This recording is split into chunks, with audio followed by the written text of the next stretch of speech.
Good morning, everyone. My name is Alex Luhak, and I'll be your host for today. Welcome to the Space4Cities Phase 2 Demo Day number 2. So we already had yesterday a quite successful demonstration day of 5 solutions from our Phase 2 cohort of solution suppliers that we're working with. And today you've got a chance now to learn what the other 5 are doing. Okay, so I personally work for OPTIM-Green Smart Cities, which is a network of more than 200 cities globally who are working together on digitizing together.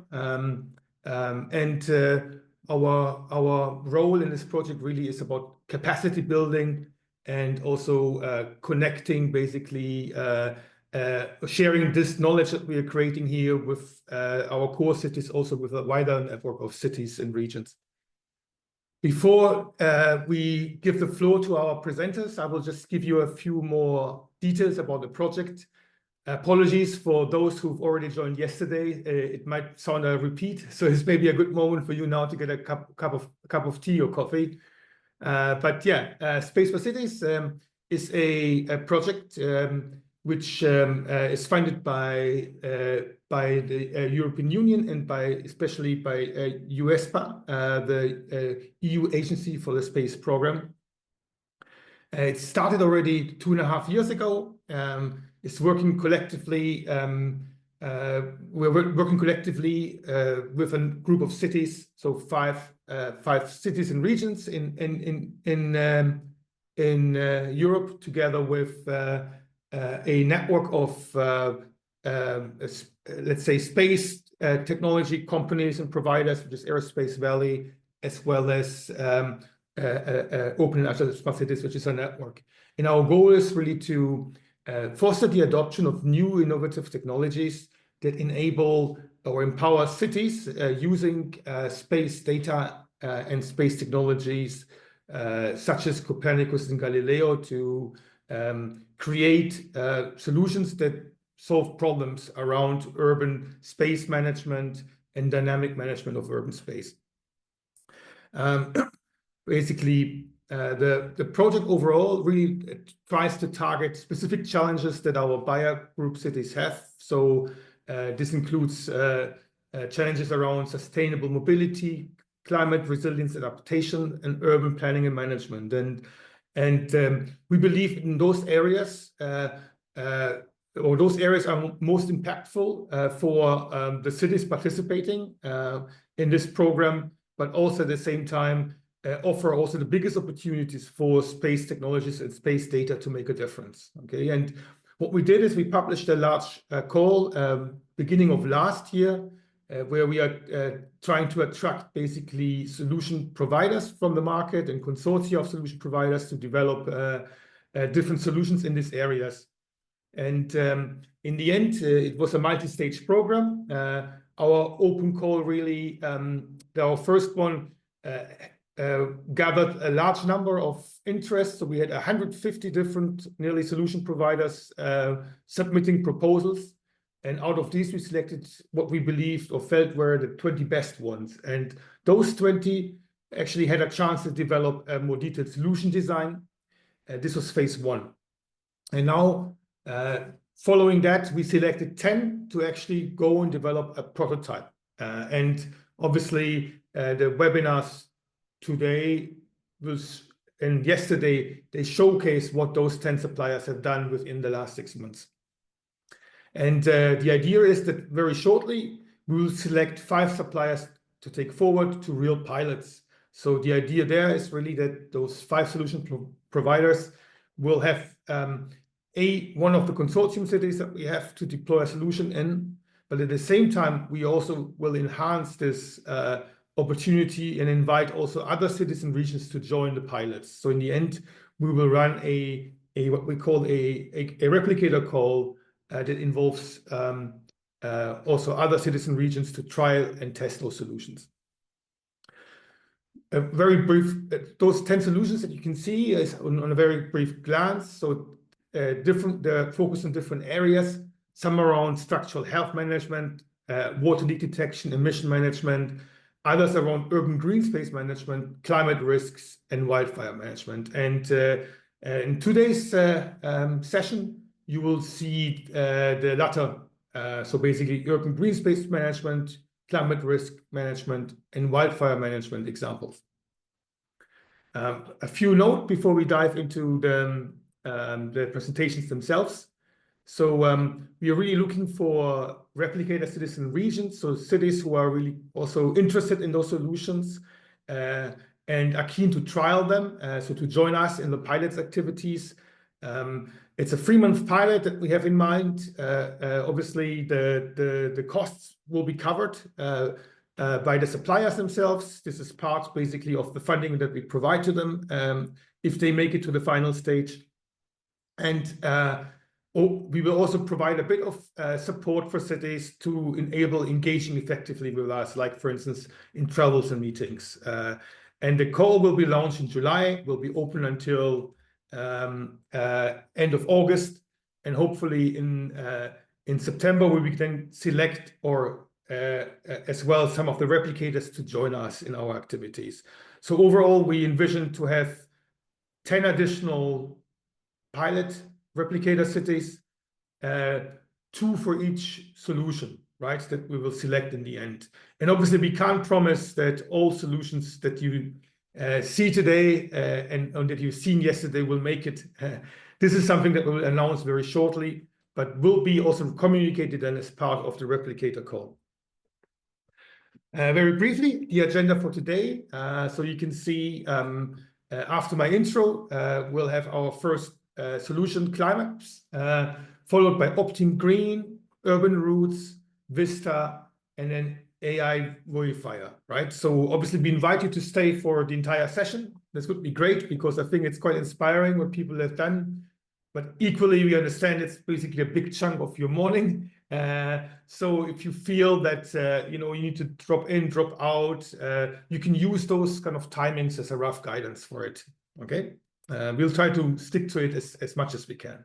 Okay, without any further ado, I will hand you over now to the first talk. Gaetano, please. Yeah, thank you, Alex. Good morning, everyone. My name is Gaetano Volpe, and I am CEO of Latitudo 40.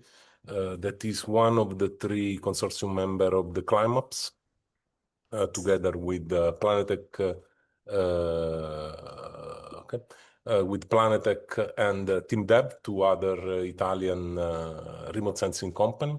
I give you a brief presentation of the vision of our project and the main results that we had during the phase 2 project.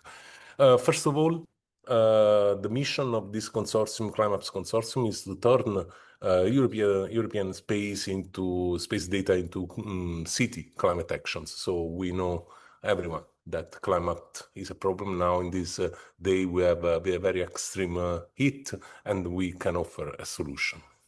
So the very brief context, our vision is that urban resilience is no longer an option, also because at the moment municipalities are at the center of the climate change impact, and if we believe that we need to do anything to reduce this impact on cities, and we need to start from cities. And on the other side, all managers in cities have a very big pressure to deliver results. This is asked by the politicians, but also by citizens, and we try to offer tools to do this. Some vision, some challenge that we address. First of all, as I said, the heat. So typical one of the problem is that it's not easy to verify where are the hotspots in the city. Most cities have fewer than 10 weather stations that need to cover very large space, and it is not easy to collect data to verify where is the hotspot in this city. The impact of the urban heat island or all the related effect on the heat is evident, and the city became warmer and warmer. The second challenge that we are analyzing is that green infrastructure, because we like to identify greenery as one of the infrastructure of the city, like metro, electricity, and so on, are at the moment unquantified. There is some pressure how to identify the right area to invest, how to protect them. And so this is another challenge that we try to resolve, also for the benefit that green space, green infrastructure have for cities. Third part is the flooding. Flooding interests not only coastal cities, but also cities that are related to rivers, but also there is a flooding that is derived by extreme rain.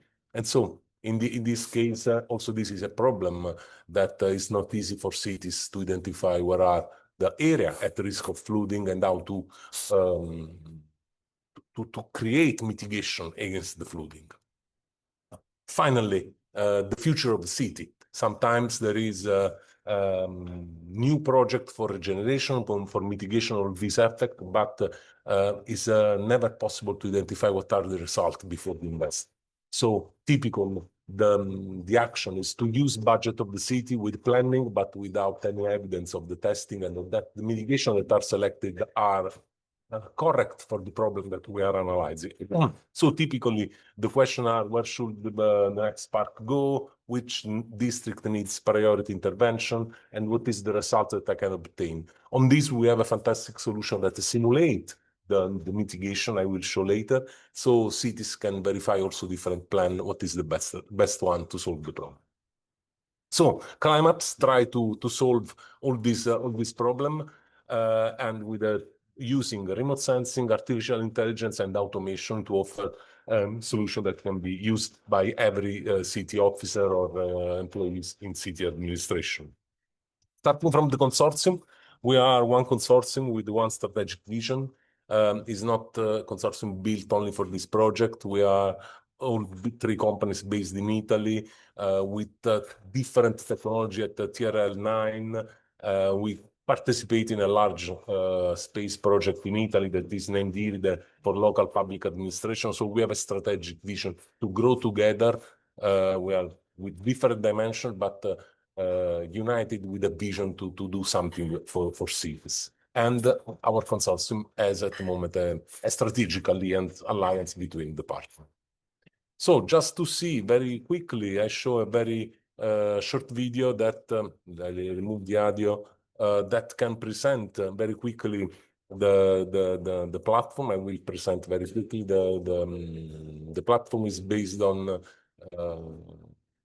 this aspect you will see here. So on the left, you have all the services available for the city.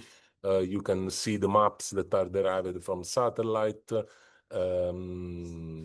in multi-temporal way, but this analysis, how we transform the data in insight. I will show this later in the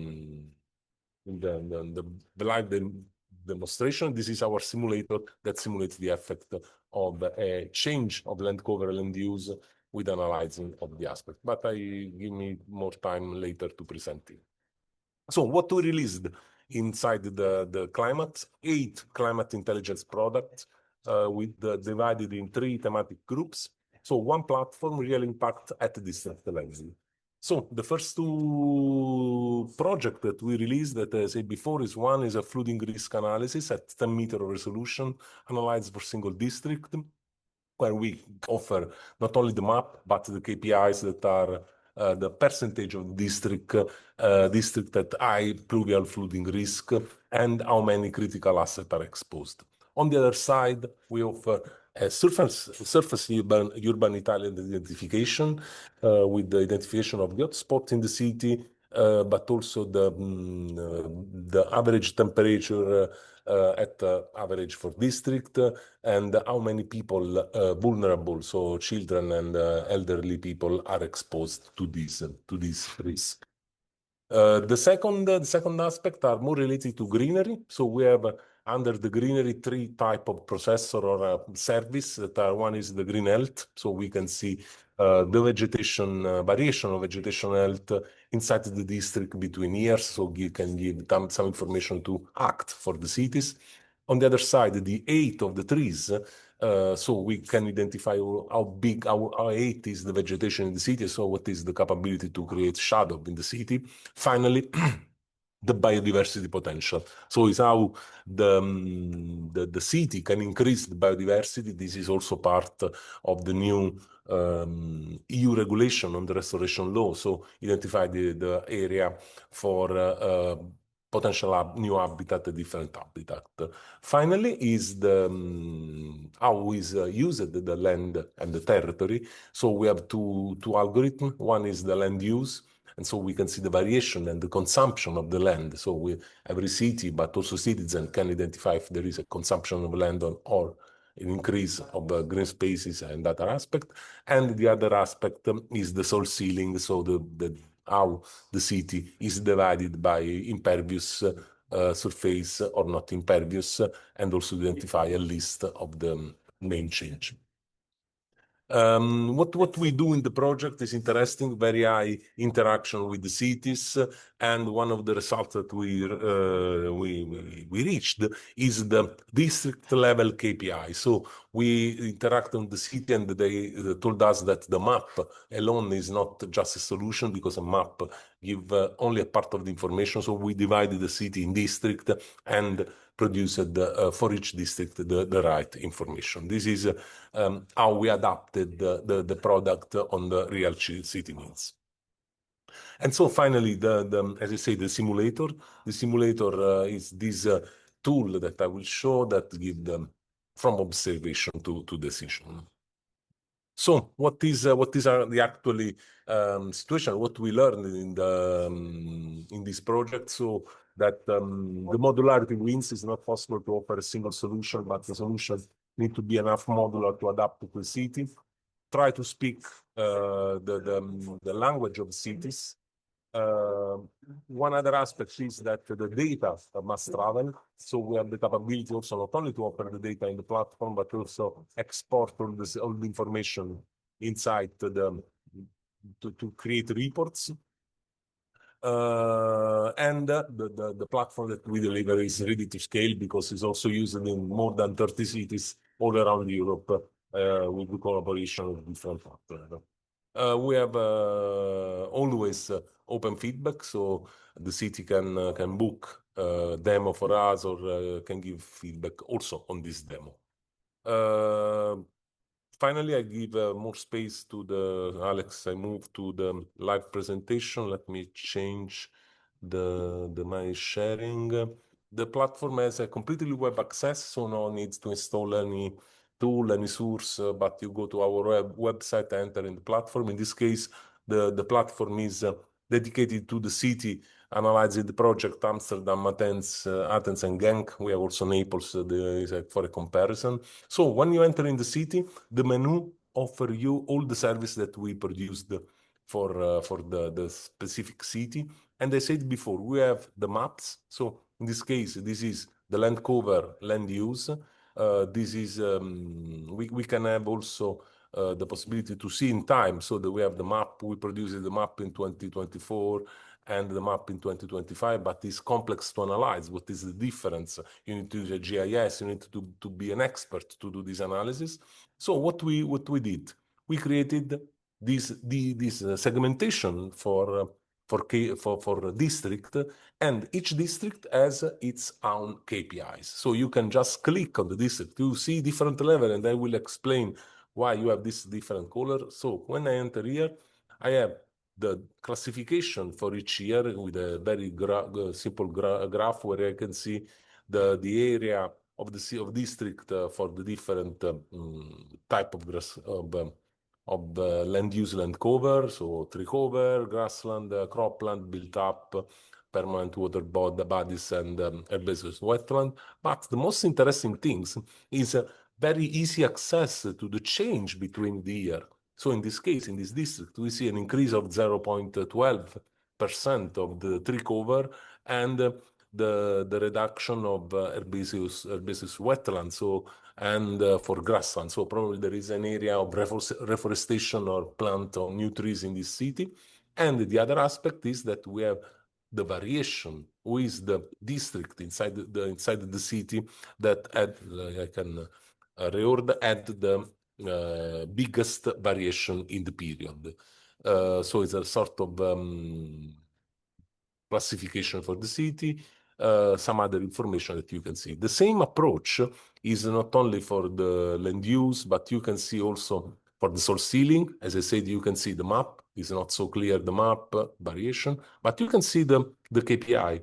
So in this case, I can go in this area. I see the differentiation between non-impervious and impervious area, and what is the variation now, but there is this change in the period. I can, in this case, we analyze it just here, but we can also analyze 10 or 15, 10 or more years to identify how in the period there is this trend, and also to understand what are the problems, because I can analyze trends always with the classification between different cities. Same aspect, green health. We can see the green health of the green infrastructure inside the city. You see here where are, and the aspect is how we have a score for the green health for each district. So in this case, in Northeast, we have 0.75. If we move to Northwest, we have a lower one, 0.5. In the Central, it is the lowest. And so you can see, compare also area with area. And in this case, you have also the variation in the year. So there is a less. If you go, this variation is higher when the green health score is lower. Go to other aspect, the biodiversity potential. So this is an analysis where we can identify how the different districts have respect of the biodiversity. And in this case, always in the KPI, we have this representation in district. And if I go here, we see the distribution potential, the index and the potential score. So how many habitat are present in this district respect to this, where the biodiversity is lower because we have less coverage on different habitat in the district. So one of the aspects is that I can see to have the aspect, I can have also, I can split the map in this case. And so if I would like to see, for example, this aspect, I would like to see this map, I would like to see on the left, I can have this analysis. And so I can identify, study also the district with the map of the city. And so I can have some analysis, or I can add in this map, for example, the temperature to identify. Sorry for this. I can go from the UrbanROOTS island. I can open in the right level, turn on, and see how also the different biodiversity or different green. In this case, I can combine, for example, with the greenery. Go here, green health, and I can see on the other map, right, okay. So I can see this part where you can see that the temperature, where the greenery is more distributed, the good health, I have also benefit on temperature. This is just to give you some aspect of our platform. Going on the surface island, we have the same representation in district, more detailed. In this case, you see the difference of the temperature between day and night in the period, and you see also come back also to the land cover that has an effect on temperature. So the differentiation in this area between the vegetated area and the imperviousness. This is important, is the percentage of population that are not vulnerable in this area respect to elderly and children that are identified as vulnerable. The difference between the area, the temperature in the area and in the agricultural area, that is an effect of the UrbanROOTS island, and at recovered density, that is an effect. If I go here where the temperature is lower, I can see that in this case the vegetated area is bigger, so you can just understand in this aspect the effect. The urban area is lower than in the rural area, and I have recovered density and then this aspect. So the max temperature on this. So this is all the effect on the platform. So we did the same analysis also in the city of Athens. So you can see that the same analysis is possible to do in different cities. And also I can compare, in this case, city for city, to verify if I have a reference city, how that city solved the problem. So we can cover every place in the world, and we don't need any sensor in place, any collaboration of the city. We just produce data, and we can reuse also open data of the city. Last aspect, I think I am in time. We can go to the simulation.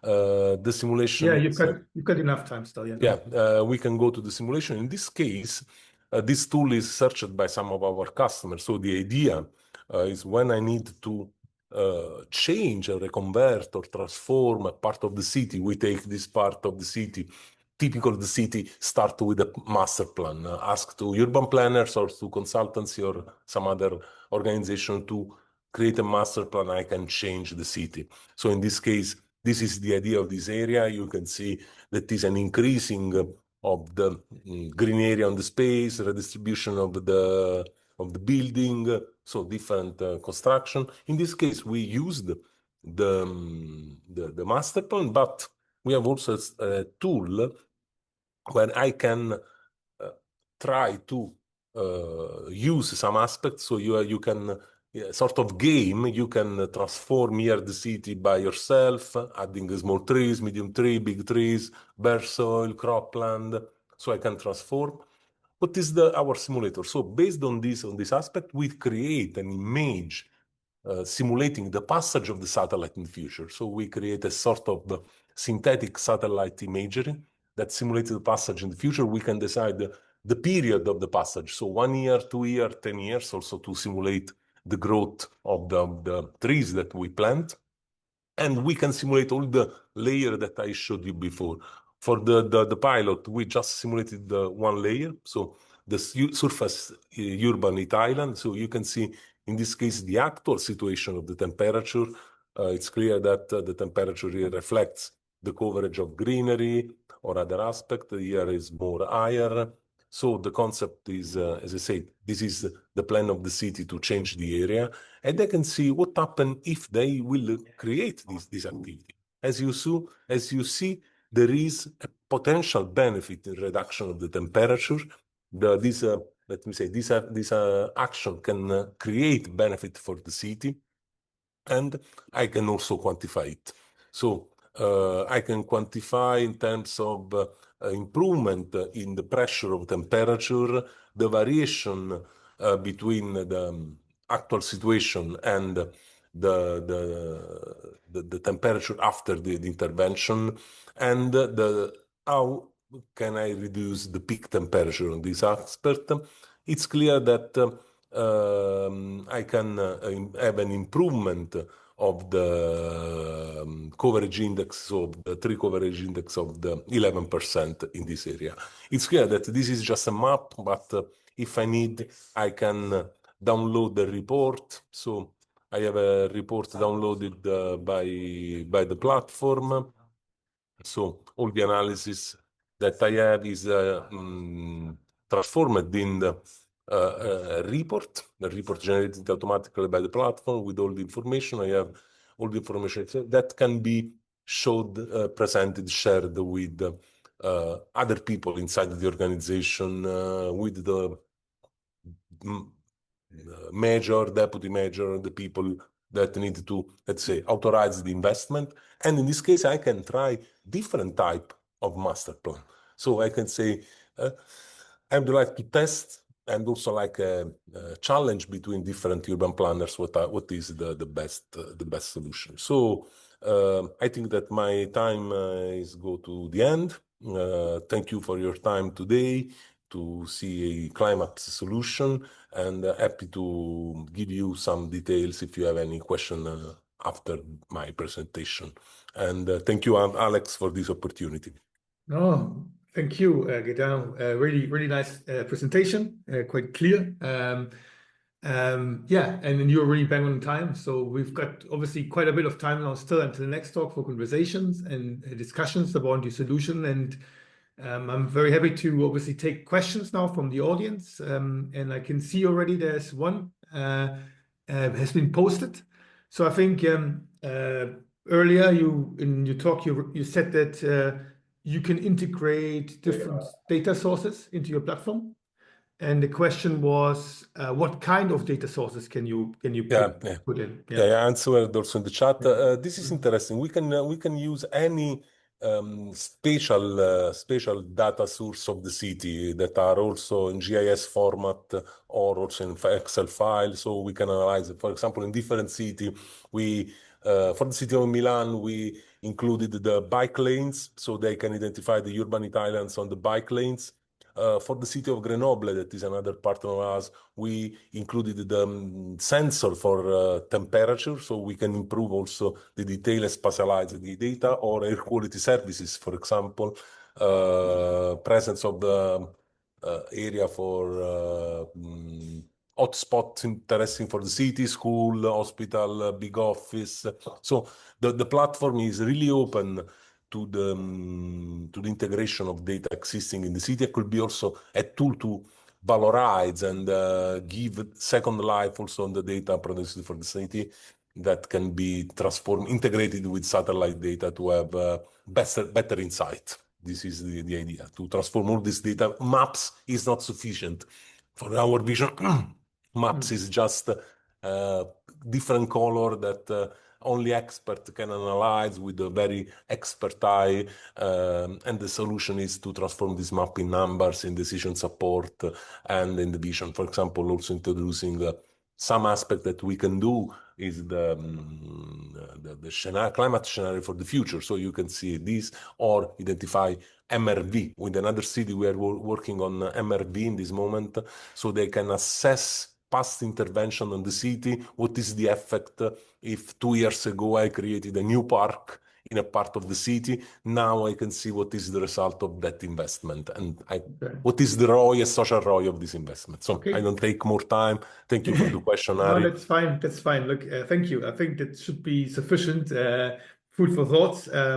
Here, I've got related to this also a question myself. So it's around, obviously, I was quite impressed by the ability of your tool to be able to simulate different scenarios. And obviously, it's important for urban planning and what the impact would be, and also looking in the future, which is quite great on growth and so on.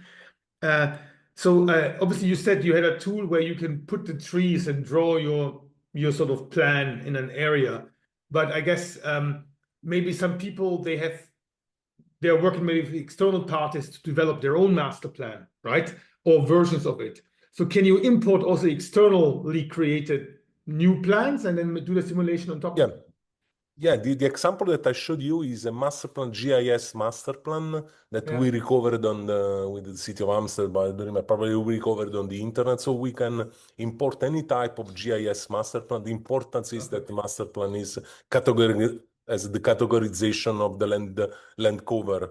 So where is building, streets, trees, and so on, and we can analyze this and transform in the synthetic satellite imagery. So this is the flexibility that we offer. Great, great. And then just maybe dig down deeper on this a little bit. So obviously, I understand that if you look at maybe a scenario like 5 years from now, right? You can obviously year on year, you can, if you have, for instance, trees, right? You can then also simulate the tree growth.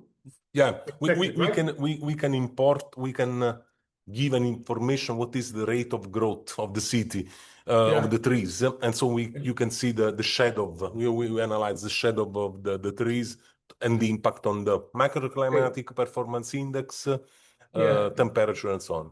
But my question was maybe now, are there any other things that get considered in a simulation apart from tree growth? So what are the sort of like, parameters that you also would estimate? I don't know. Are there other things you consider in there, or is it mainly just around the tree growth? Yeah, At the moment, the only things when you have a change in the city is the growth of the trees, because the street remain the same, the grassland remain the same. Okay.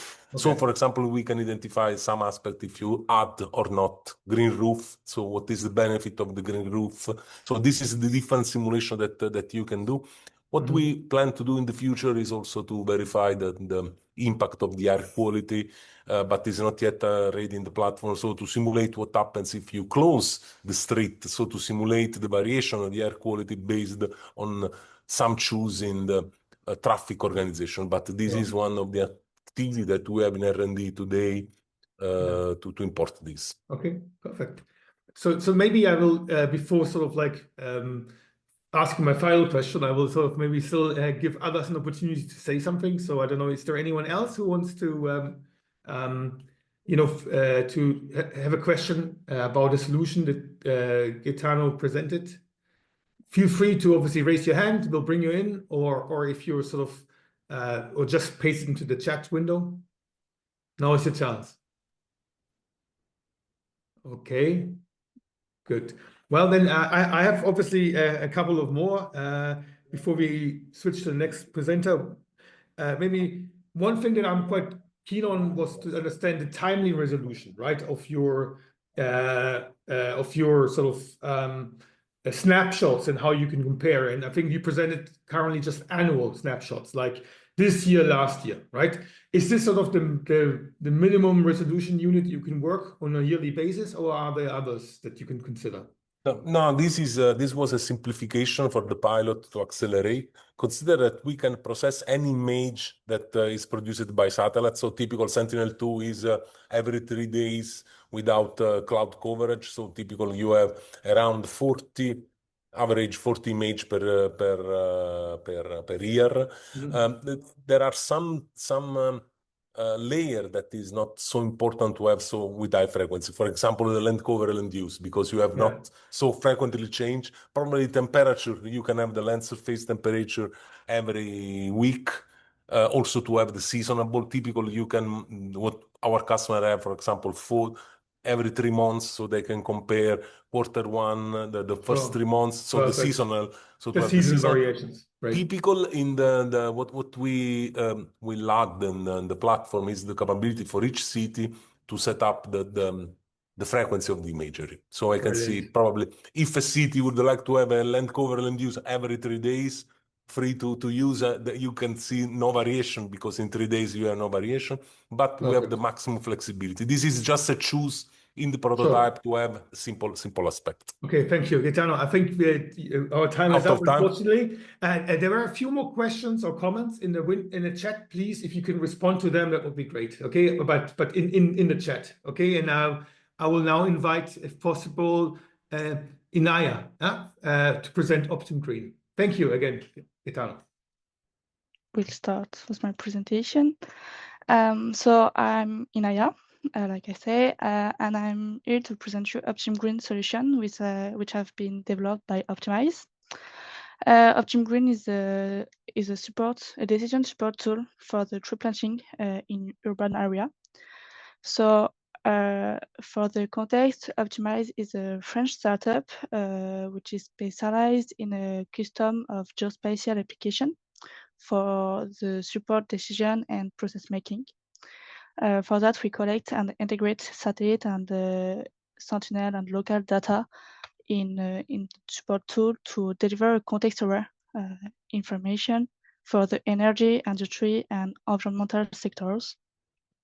So in context of SPACE4Cities, we have developed OPTIM-Green, which permit to upgrade the greening strategy in urban space with Sentinel and satellite information, and we could also aggregate with local data to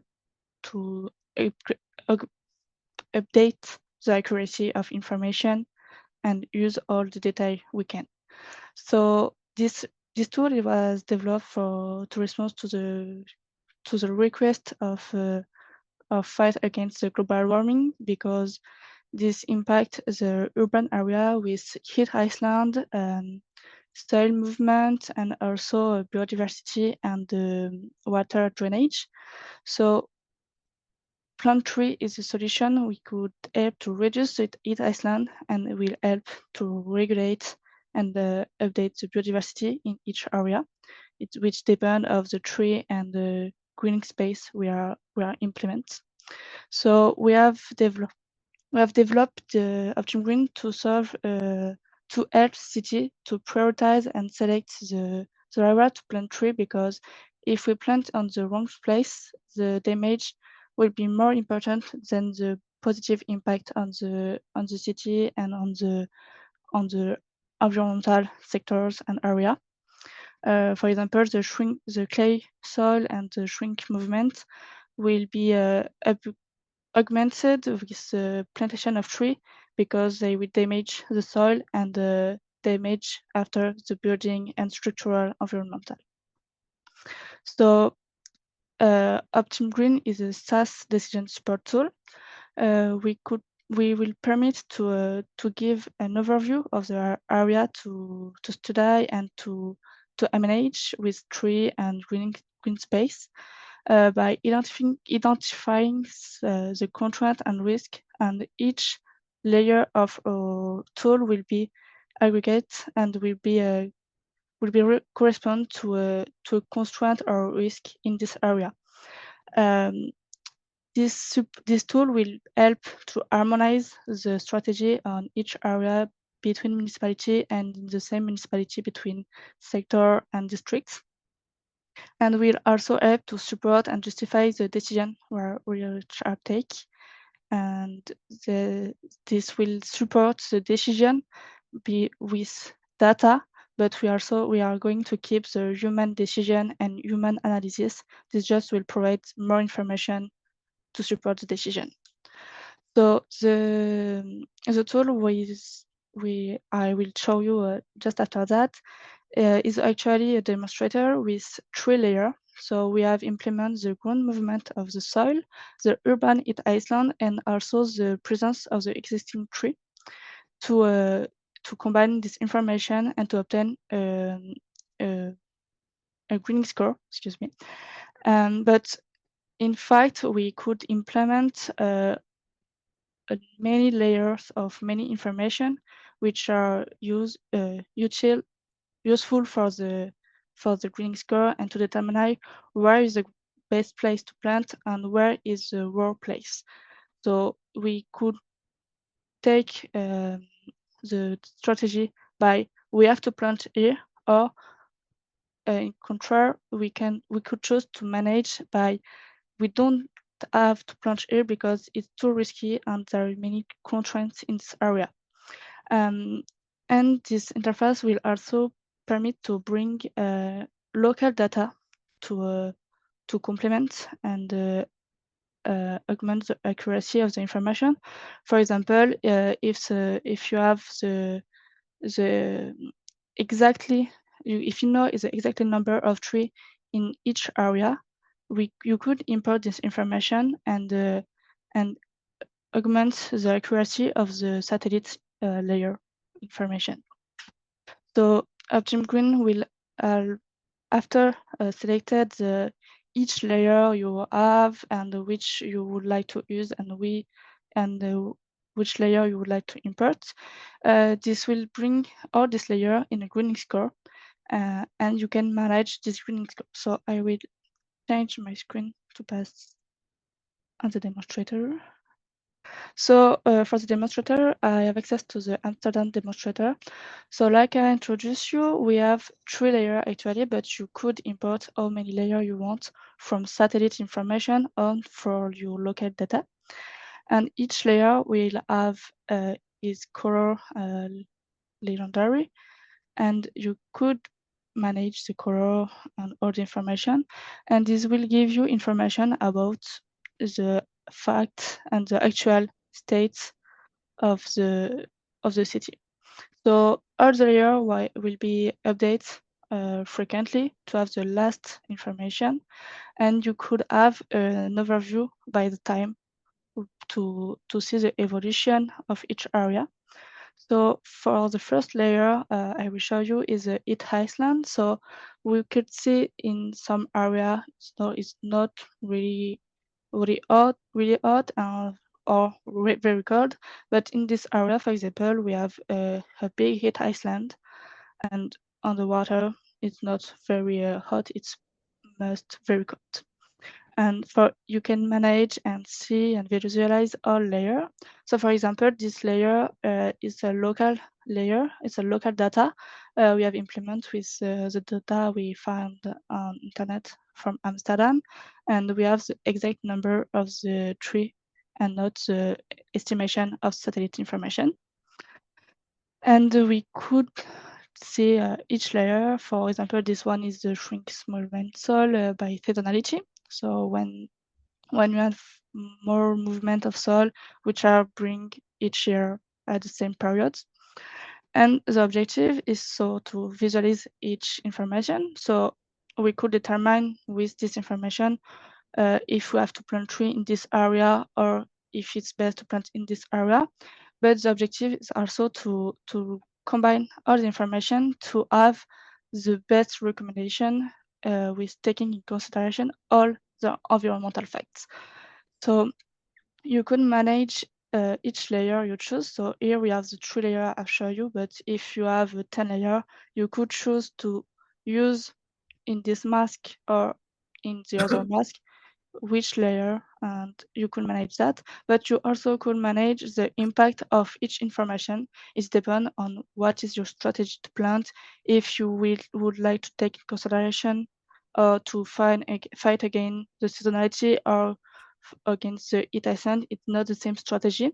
So you could manage each layer by positive or negative impact and by impact on the city. So the positive or negative impact will be if correspond to the score and how the score will impact the green score, the result. For example, the heat island will have a positive impact because if the heat score is high, the planting tree in this place will help to reduce the heat island. So the recommendation of to plant tree in this place will be high too.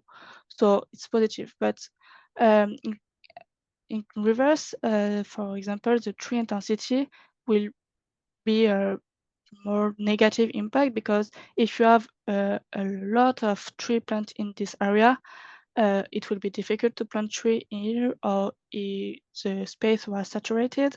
So the impact will be more negative because we have too many trees, so we are not recommend to plant tree here. And exactly the same for the seasonality, because if you have a lot of movement soil in this area, if you plant tree in this area, this will augment and damage more to plant tree in this area than in another. So the impact will be negative. Excuse me. So you can manage the mask of winning score directly in the interface, or you also could manage in the parameter and create many other winning score. So I will show you a new one. For example, I will add a factor. If we take in consideration the heat, you could select the layer. So here I have only 3 layers, so I will choose between that.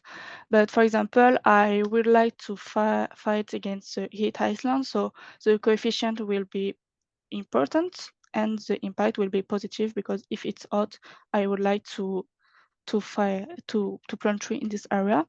But I will also take in consideration the presence of tree because if there is too many tree, I will not plant here. So I will put a negative impact, and the importance is less important. So I will put 0.8 or the 0.5 because it's very less important. So this is the explication of the calcul, and I will save. And now I will manage directly here. So the seasonality will be put at 0. The tree intensity will be put at 0.5 negative, and the heat island will be put at 1. So here I will have a recommendation to plant tree with taking in consideration the heat island and the tree intensity. In dark red, I will not plant tree here because we're in water, so it's not a good information. But we have many trees in this area, so we are not going to plant tree here.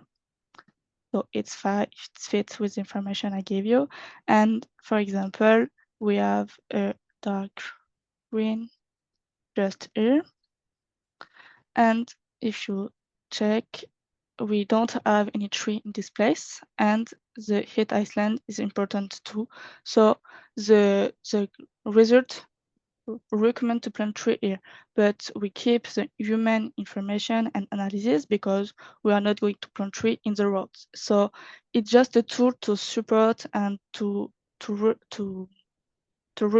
all the information or the data to take decision and to support and to justify your decision to your team and to other third party in the decision support in the decision making. Excuse me. So the objective is just to visualize and to have information of the data of the environmental and to manage each layer to have the result and the calcul automated and combination of each environmental risk and constraint to plant tree. In fact, we have planned to import the data layer like the water drainage, because this will have a big role in the plantation of tree because that will regulate the inundation and water flow. But each city will be able to choose each layer in the creation of the project they are going to use, and they could add a layer after creation of the project.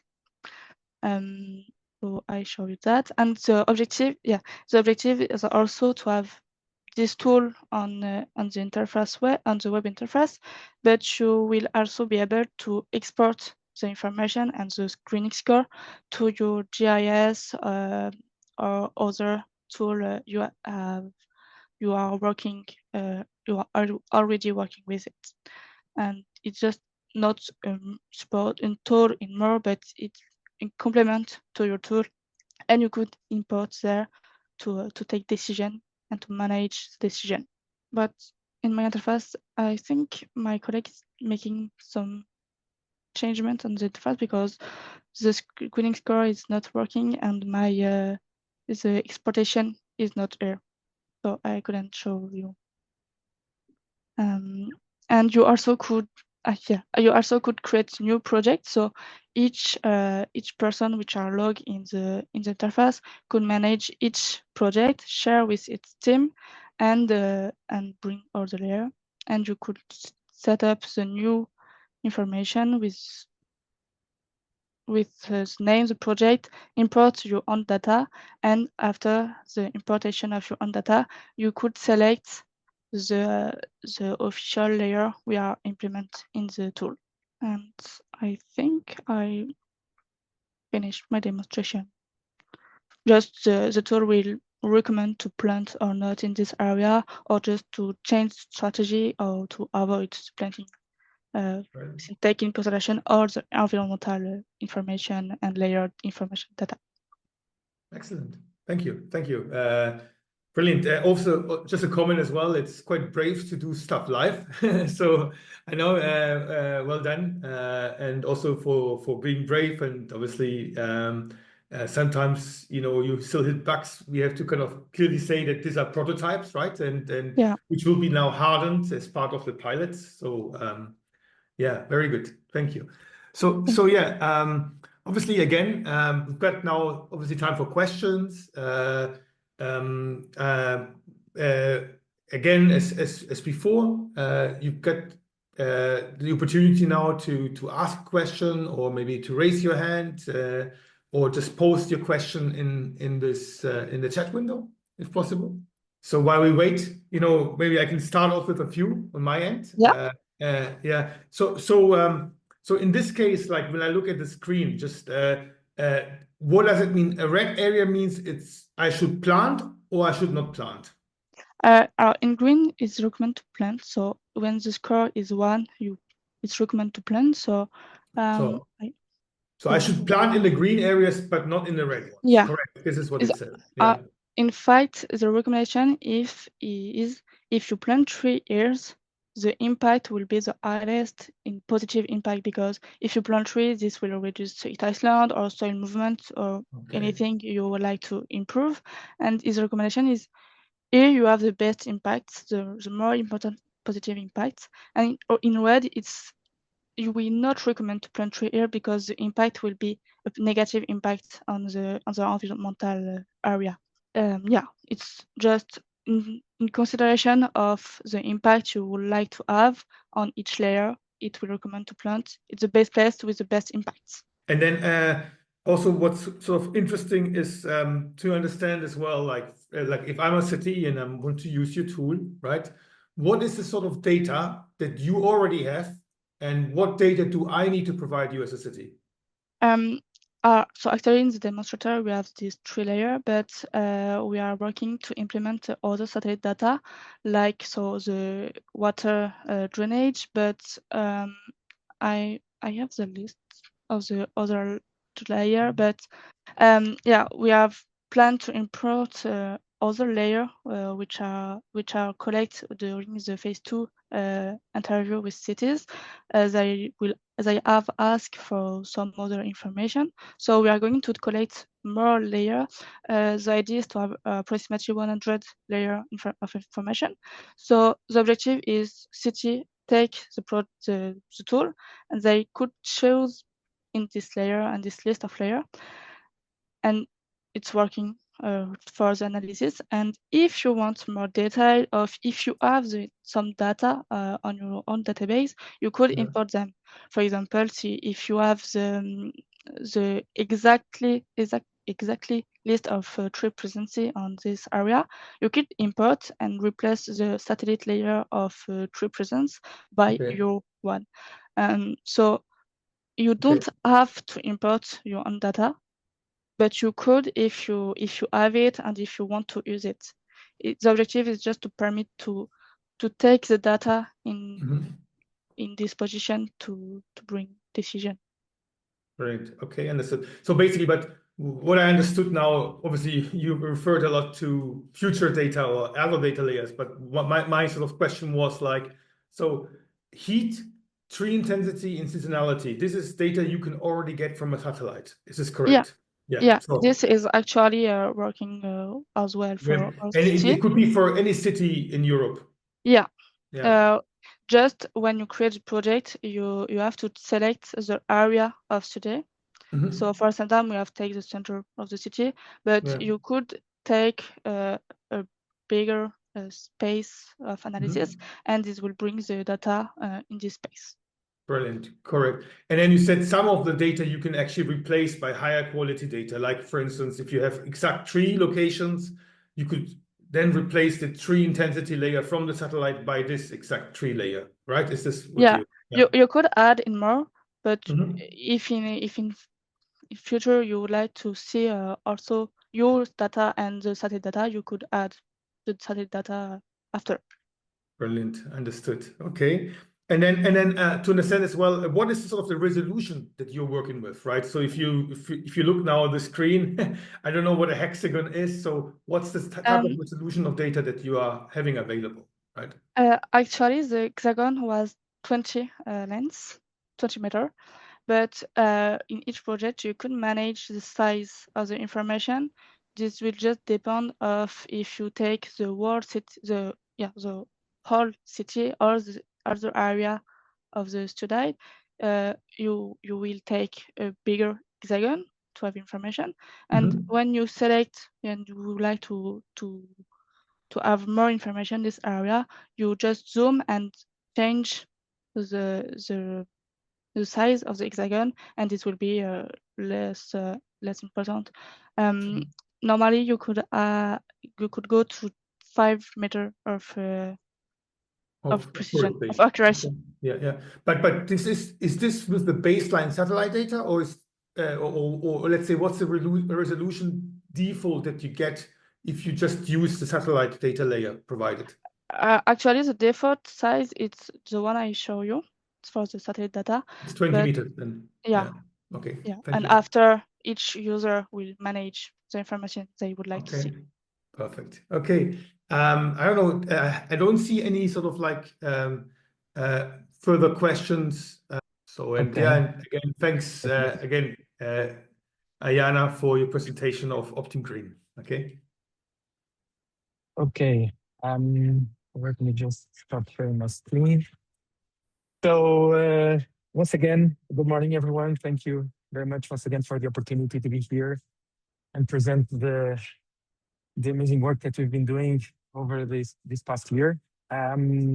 So getting straight to it. So we are here to present UrbanROOTS, which is a solution developed by SEIA, which is a Portuguese-based organization. I'm head of SPACE within SEIA. And well, I'm going to show you how this fits exactly the type of capabilities that were developed also around space. So our promise here is really to go from monitoring to actually being able to create actionable policy tools for urban green spaces management. And why are we developing this solution? Well, for once, and I believe that you've been seeing this quite a lot, we want to understand, the cities want to understand how they're changing. And changing, unfortunately, means a lot, depending on the city. It means loss of green spaces. So we want to actually being able to provide real updated information that impacts, again, that makes cities understand the impact of their decisions. At the same time, some of those decisions, even though they are planned, sometimes they result in actual implementations that oppose the plans. So it's very important also to understand, not just in Europe, but all around the world, how the way that cities develop and grow actually is or is not aligned with the master plan that may have been defined a couple of decades ago, or just a couple of years ago, but it's important to understand how it's changing. And again, all of this combined results in a better understanding of the climate risks that cities are being faced due to poor choices in planning or execution. And that may be related again to heat islands or to flooding, but all of them really come as a consequence of poor public spaces management, in particular poor implementation of nature-based solutions and of green spaces. In order to do that, we have to make sure that we are really able to provide an integrated perspective on how cities are evolving. And one of the key operational impacts that we want to have is really remove fragmentation and make sure that integration is key and that the right insights are provided to the right stakeholders. So during my presentation, you'll see some examples of studies and specific analysis that we do across the different cities, but then you actually see some real implementations that we've been doing during phase 2 of the project. Okay, so our solution. Andre, sorry, just very brief. Your sound is sometimes slightly distorted. I don't know if it's the audio, the microphone. Are you using like an external or is it a headset one? It should be working well. Okay, fine. But, I'm honestly, I was testing the internet before because I'm here in an event. No, that's perfect. It's okay. It's okay. Perfect, yeah. It's okay. No worries. It should work well. Yeah. Sorry. So about the solution, it's really focused on 3 main pillars around which we've developed our own models, if you like. So the first one is really understanding the green spaces and more specifically trees. So being able to complement or to validate tree inventories and really then over time provide a better understanding how the trees are changing and changing the city as well.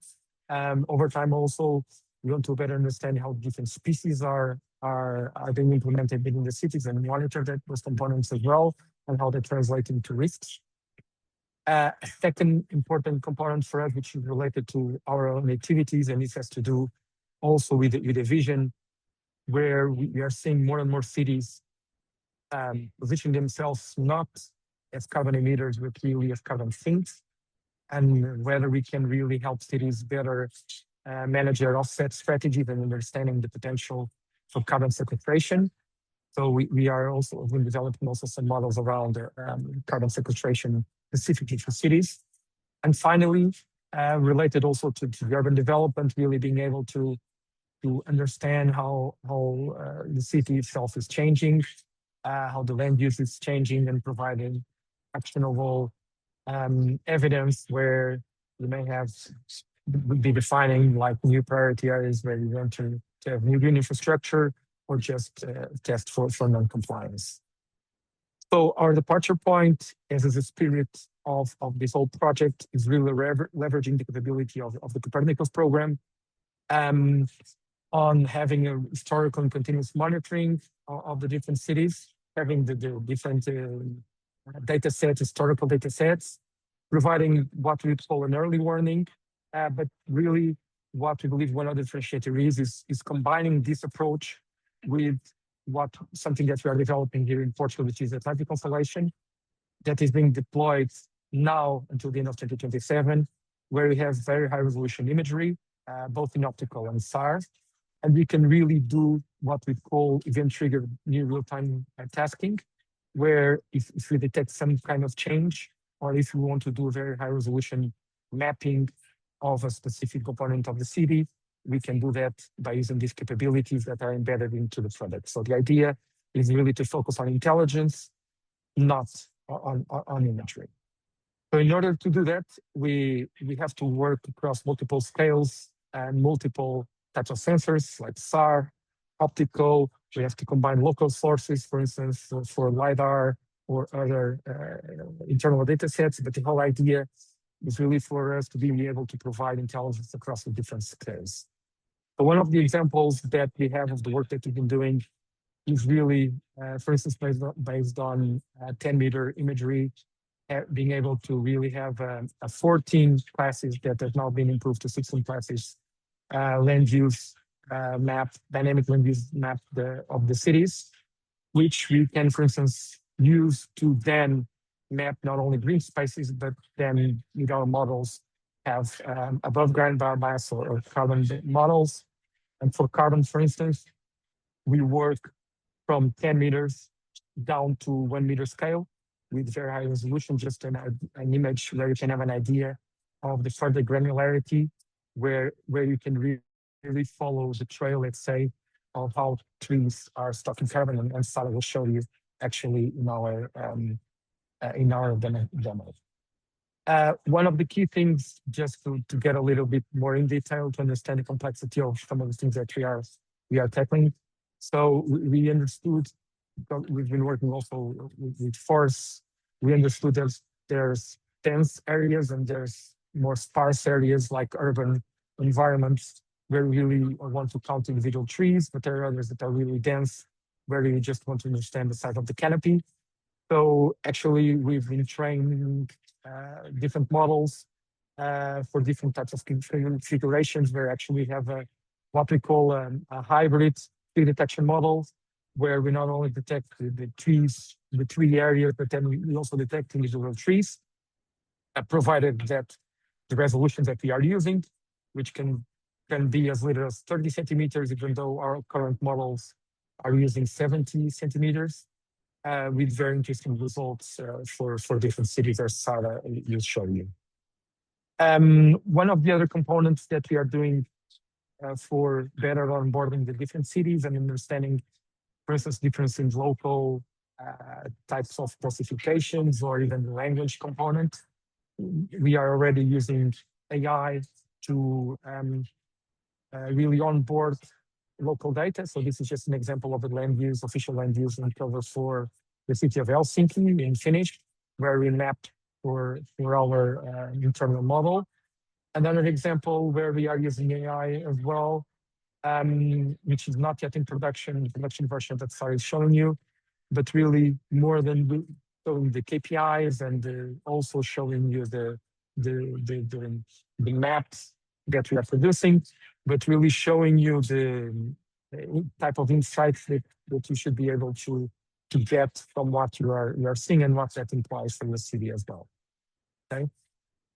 In terms of data availability, we are, let's say, an API first solution, meaning that what we are going to see is a full front end that allows you to navigate through the different models, but everything that is available on the front end is also available on APIs. Two types of APIs, one which can be really use case oriented, for instance, for vegetation monitoring or for carbon or for land use, but one other that is more agnostic and more standards based on OGC standards, some of which you may use for instance for WMS or WFS, but then also for actually deploying some process on our platform, and you can do all of that. But really, as Sarah will show you, you can just also go to our platform and download the different types of products so that you can integrate on your own internal GIS systems and do your own analysis that's required and combined with other sources, data sources that we are not using. So throughout the project and really also by talking to a lot of different cities, not only in Europe, but also for instance in Brazil, where we are also piloting already this solution.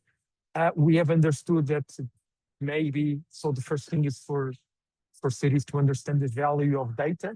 And maybe there's a lot of cities that already, for instance, have a very high resolution land use maps or tree inventories provided by LiDAR flights or drone imagery that they process.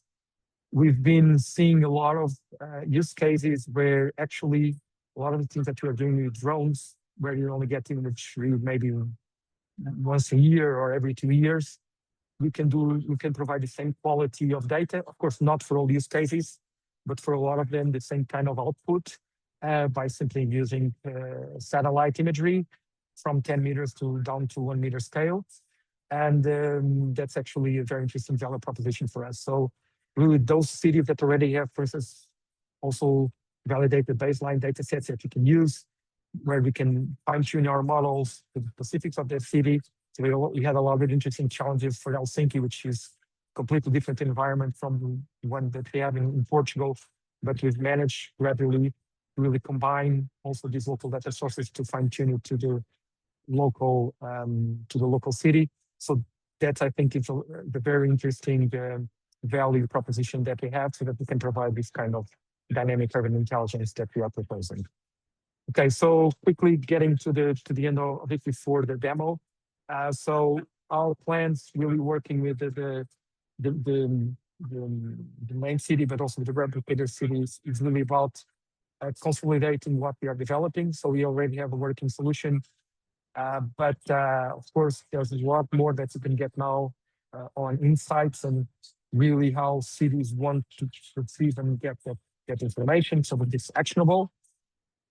One thing that we want really to improve and create as fluid as channel as possible is really around feedback and real needs. So making sure that we interact with the right stakeholders, because we're completely open to continue developing and really customizing while trying to scale as well the solutions to the needs of the cities. Another important component, you'll see the result that Sarah will show you. It's AI models that we've been developing with big sets of training data, but of course, they may not work out of the box beautifully for a specific city. So we want to stress test in different environments, also over time, or as seasons change, so that we can be sure that the data is useful and it's not just some random data that you get and it's like comes out of a model. And finally, really this multi-scale approach that we are doing, we really want to optimize it so that we can go really down to days if needed. So really, if cities want to understand if things have changing, well, not even days, maybe hours, if it's really urgent, even though our use case here is not towards emergency. But our idea here is to make sure that we are able to merge all these data sources so that then the intelligence is provided as quickly and as actionable as possible. So just a last slide, teaser slide on our value proposition.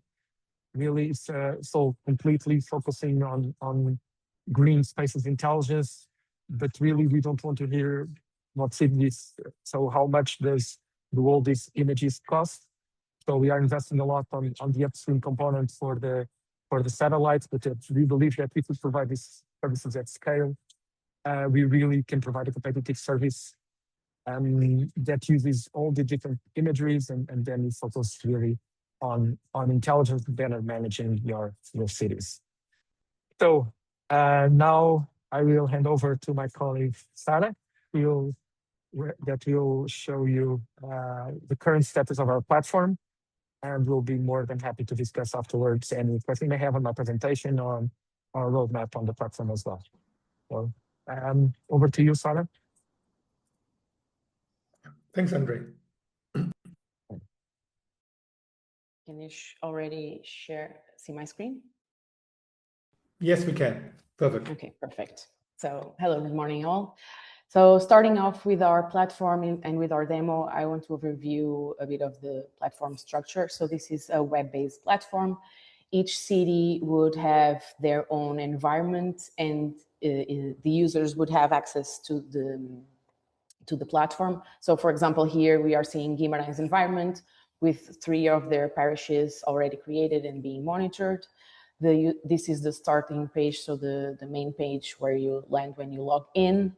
And you can see users with different permissions. In here, I'm admin, which means that I can add users. But for example, for the city of Helsinki, I'm a regular user just viewing permissions, so I cannot add or see the users that are added to the platform.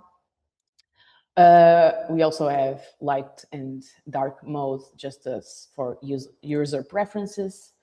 We focus on these left bar that are our main menus. Here is the main map with all the assets created. Ideally, the municipality would have all the parishes created and being monitored. You can also have the list that you can also export and filter if needed. So filter by active monitoring, maybe other properties that are associated with the parishes or the assets in this case for us.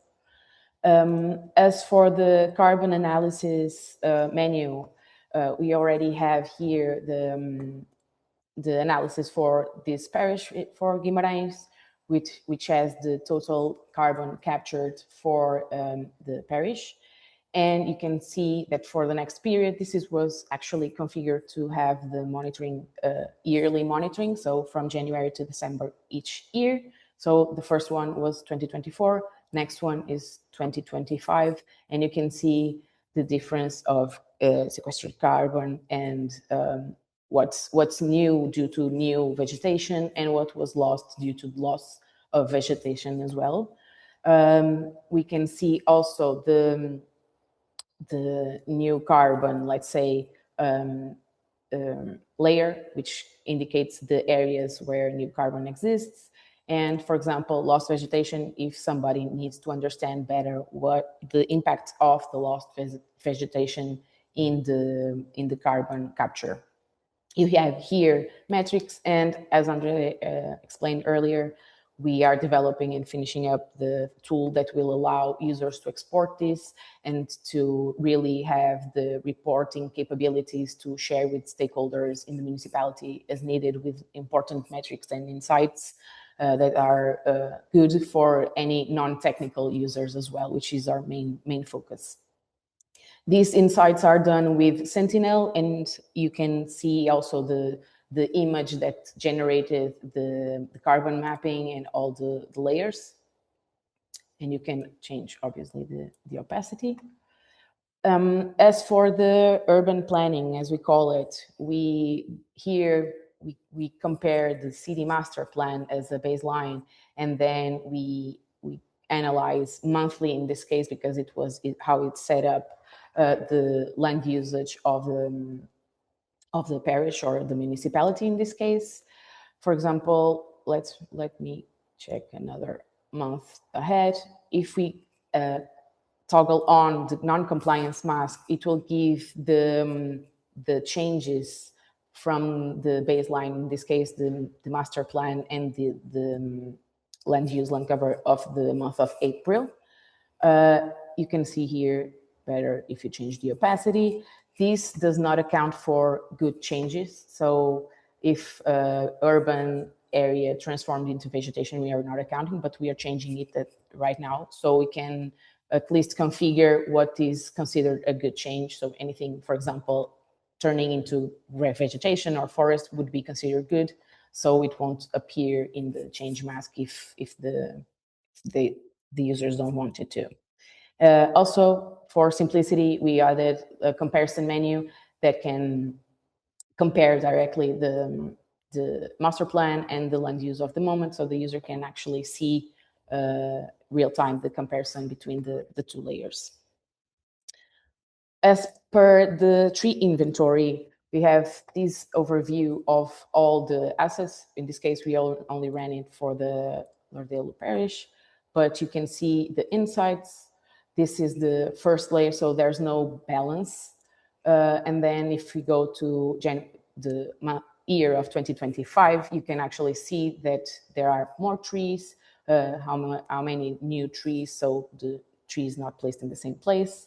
And you can also toggle on the image. This is based on very high resolution imagery, so 0.7 meters resolution. And you can actually see the image that generated this layer. This is not the model that Andrea actually was mentioning earlier, which is the mixed approach. You should see here a bigger area, or here a bigger area of trees, and it's not the case. In the mixed model, it would appear one big block of trees, and then the single trees would appear alone. All these can be actually seen, let me show you here, in the main map. So if any user wants to export the layers, they can go, for example, any user can go here. I want to see the land use land cover for this parish. They can see it, export, it will download automatically, and then they can open it in any GIS tool, share it with a colleague, or it's also this alternative to the API. So if they integrate directly with the API, it's fine. They can actually see them there. We already have the legend here, and same thing for any other. So it's the same experience for any of the environments. So any customer can have the exact same experience. For example, here in Helsinki, just a true color image of the resolution and export. And I believe that is it from my part. I don't know if you have any questions that we can answer. Okay, thanks so much, Sarah. Yeah, great demo. Also, thanks, Andre, earlier for the framing. Yeah, so we've got obviously some good comments already in the chat window, and also questions. So let's start with some questions. Okay, so the first one was by Michaela, and it was regarding like your capability of detecting tree species. Like, do you or are you able to detect species, and if so, how? Yeah, that is a recurrent topic for us. So yeah, so two different things. Also, we detect a tree species typically when we are working with a Sentinel on a pixel level. But the idea here for the UrbanROOTS project is to do it slightly different, so to do it at a tree level. Honestly, until now, we have not been successful in really detecting trees, the species of the tree. What we are doing, and we have I'd say, huge data set right now, is that for specific trees and taking the inventory, local inventory that we have for the city, So we merge the data set, so that then we train a model specific for that city or for this type of cities to try and understand the species. The results right now are not yet brilliant, okay, but that is something that hopefully we will introduce during phase 3. But honestly, I don't want to promise that yet. But the idea here is at least to depart from a local inventory where there's trees, and then provide some kind of degree of confidence on the new trees that we have detected on what the species is. Some of the challenge also, by the way, around that is because we have much less bands for the very high resolution. So whereas in Sentinel-2, at least, so you have at least 8 bands, around 8 bands, or 7 bands more than the ones that you have with very resolution, where you only have one near infrared band. So it's much harder in that sense. Okay, but that's still part of our roadmap for this year. Yes. Cool. So basically, the ambition is there to be able to do it. Yeah. Currently, you rely mainly on inventory provided data, but you're experimenting with using this local data and AI to be able to detect for a local city more accurately also species of those who are not in the inventory, right? But it's still work in progress. Okay. Yes. Yes. Cool. Then I hope, Michaela, this answers your question. Now, there was a question by Paula or Paula Kaiser, and so and the question is the ABG? I don't know exactly what it stands for. AGB. But, AGB. Yeah, AGB. Above ground biomass. Yeah. So AGB. Would calculate. What does it again stand for? AGB is above ground biomass. It's the above basis ground for computing. Yes, so for everyone. Yes. Is it calculated by trees only, basically, or does it also include shrubs or other things, right? And also, we know trees are the main source for biogenic AGB in urban areas, but shrubs would also be at least of some, if not the same importance. So what's your view on this? And yeah. Yes. So that's a very important topic. So let me describe just a little bit the process. And well, the difference to some of the providers as well. So what you will see is that most of the market, let's say, will be using data that was from JEDI, which was a mission that was on the ISS for LiDAR, where you have really more sparse data set. That is very generic and not physics or really ground truthed, if you like. So it is how do you say, calibrated against actual measurements, but it's not comes from a first principles approach. So what we did here actually is that we, based on LiDAR data and based on local data, we actually, and 3 species, we did based on allometries, we created our own data set where we trained the models from the trees up. Yes, that is true. So for the trees part, we are really using the allometry of the trees. But then, of course, when you do inference on a model, all of that part is embedded inside the model. So you don't really work from the trees up. So for instance, and actually I didn't show you this, but we actually, and it was very interesting, we did this for the city of Helsinki. We took their inventory, we took the figures that they had, we applied our model, and actually we only got a 10% difference on the result. I know that in carbon, this is actually very small because typically the errors can be 30%, 50%. But this meant that we were on the right track, and where we combine a model that is from the ground up to a model to the model that we are using. But one of the key things also to take into account, because that's the point of the discussion. So when we are computing carbon, actually filter based on our land use on cover for green classes, which right now we have 2, which one is we call vegetation, which generically applies to agriculture, but also covers shrubs. if you want. We also have, we actually have a shrubland class.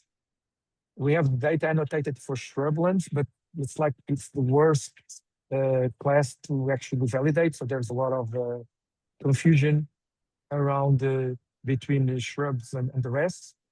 So what this means is that for shrubs or for grass and everything else, we are not working from a ground truthing approach. We are really working from what existing models show us, so that what you combine in the end is a 3 AGB with, from land use, what is the typical AGB that you have for other classes. So all of that is in the model, and I can't physically distinguish them. Okay, my head explodes a bit, Andre. I think your answer was very long. So let's say, can you bring it down to 2 sentences? I'll bring down to 2 sentences. So it's not just AGB from trees. Okay, we do use from shrubs as well, and from grasses. It's just that it's not a physics-based approach. It's completely statistic for that part. For the trees, no. Okay, thank you. I think that's great. Yeah, perfect. I hope, Paula, this was concise enough for you. Brilliant. Okay, so looking at are there any other sort of questions from the audience? So maybe if you can unshare, Sarah, your screen now, that would be great. So we can maybe better see hands being raised. Perfect. Thank you. Okay. So I've got one more question, and then maybe we can hand over to the next presenter. So a question on my end was really like, at some point you mentioned, obviously you're using satellite data, but then you also said there is, you know, some cities might have drones, right? Or drone imagery, which is much more higher resolution, right? Yes. And then you sort of somehow dropped in, and I'm not fully sure how I understood it. You said like, okay, actually, satellite data is usually 10 meters, but you can actually get it down to 1 meter, and you can benchmark this against drone data. So, and you can prove this for those cities who have drone data. Is this what you said, or is this you only can do it with drone data? Can you just be a little bit more clear about that, what you meant here? Sorry. Yeah, sorry. So what we're saying, and again, taking the example of a city that we work most with, Helsinki. So they do a lot of what we just showed you, like having a tree inventory, or the land use on cover, or the carbon, even the carbon approach. They do it with the LiDAR data, okay? Yeah. And what we can show is that we can get to pretty much the same result using, in some cases, even using Copernicus data, okay, so 10 meter. But in a lot of use cases, we can get to the same results using 1 meter data, okay? So sorry. Yeah. So you can get the same results using their 1 meter data, or you can no, ours. Yeah, no, it's not theirs. Not okay, theirs. but is it Copernicus data, or is it another satellite that you're using for this? It's the Atlantic constellation data that we are using. So it's another satellite. I see. Okay. Actually, one of the current mission is the Copernicus contributing mission, so it's actually part of Copernicus. Yeah. But it's the constellation that we are developing in Portugal. Maybe just to wrap up and for clarity. Yeah. And that's why the sweet spot is great, is that because some cities have drone data, and because we have very high resolution data that is historical as well, so that goes back 10 years, we can actually fuse the local data sets that we have, right? And then use the data sets to actually increase our training data sets, so that we can have a locally customized solution. So let's imagine that we start with a city that has nothing, right? Okay. The solution will work out of the box. It's not a problem. But the thing is that if you already have something, actually, we're depart from a validated data set that will allow us to improve the way our model responds to the city, and allows you to actually to better trust our results. Okay. So perfect. I think that's a very interesting valid proposition. Okay. Yeah. Thanks for clarifying this, Andre, and thanks, Sarah, again, also for the excellent demo. Yeah, great to have you guys, and let's move on to the next talk. Okay. Nora, are you around? So I think it's your floor now. Hey, hi, Nora. How are you? Hi, I'm good. How are you? Cool. So I will present to you the VISTA approach. And before diving into the presentation, I just wanted to reflect a bit on what all is needed if we want to really look at vegetation in cities as a living asset. No? So we know often it's on the cost side of the balance sheet. It makes it difficult for cities to really value those assets. And so we look at it from let's say 3 perspectives. One is that we want to make sure that toward the future, these living assets are going to bring us the resilience and protections that we know they give. No, there's a lot of ecosystem services that come out of the nature, but there's 2 elements to making sure that it does that, is that we have to look at what we already know from the past, no, to monitor and report where the value is, to bring kind of the justifications, the numbers, the arguments, to get decisions to protect or expand that nature. But also an important element is that the vegetation is as good as its liveliness, right? So a tree that is under extreme drought stress will not provide the cooling that we want it to do. So the prediction of maintenance needs is also important, and that also links to the cost side of the vegetation. So the maintenance is so important, but it's also a place where a lot of money is lost. So knowing how to do that well, to avoid lost money, but also to get better outcomes, is one of the starting points we had with VISTA. And so VISTA is a solution that is brought by 3 companies, OPTIM-Green, which I am representing, and then Climate Scale, specialized in climate modeling, 3Sense, who are the 3 experts. And what we are offering is a decision aid for both strategic and operational decisions around nature in cities. So we use a combination of different types of data. So of course we have the space data, but we combine it with a limited amount of IoT sensors that are fixated on the trees to get information on the livability, on the performance of that vegetation in cities. And that allows us also to look forward into the future to make sure that that vegetation can continue to bring the value it has, but also expand it. With VISTA, so we have these 3 kind of roles, right? So we are looking at maintenance, where the user profile that we look into are the arborists, the maintenance teams. And one of their key questions is that, okay, you have over 1,000 trees that you have to manage. Often it's 100,000. We've been working in Munich, 1.6 million trees. So the question then is, where do you go? And if there is an extreme weather event or there is a disease happening, so how can you also prioritize the actions that have to be taken? So the functionality that we have been developing for this user is about prioritization, task scheduling that is based on risk and conditions. So we use a combination of satellite data and IoT sensors to identify where in the city something is happening that needs extra attention. So we can anticipate risks before the damage occurs, but also reduce unplanned maintenance costs. The second profile that we are servicing with our solution are the green space managers. So these are typical people that are like more on the office side, looking from the performance of the green spaces in the city. They have to report on changes, on costs, on the value, the nature restoration law, for example, reporting. So here, the important job to do is to demonstrate the added value of the vegetation, the effectiveness of the maintenance operation.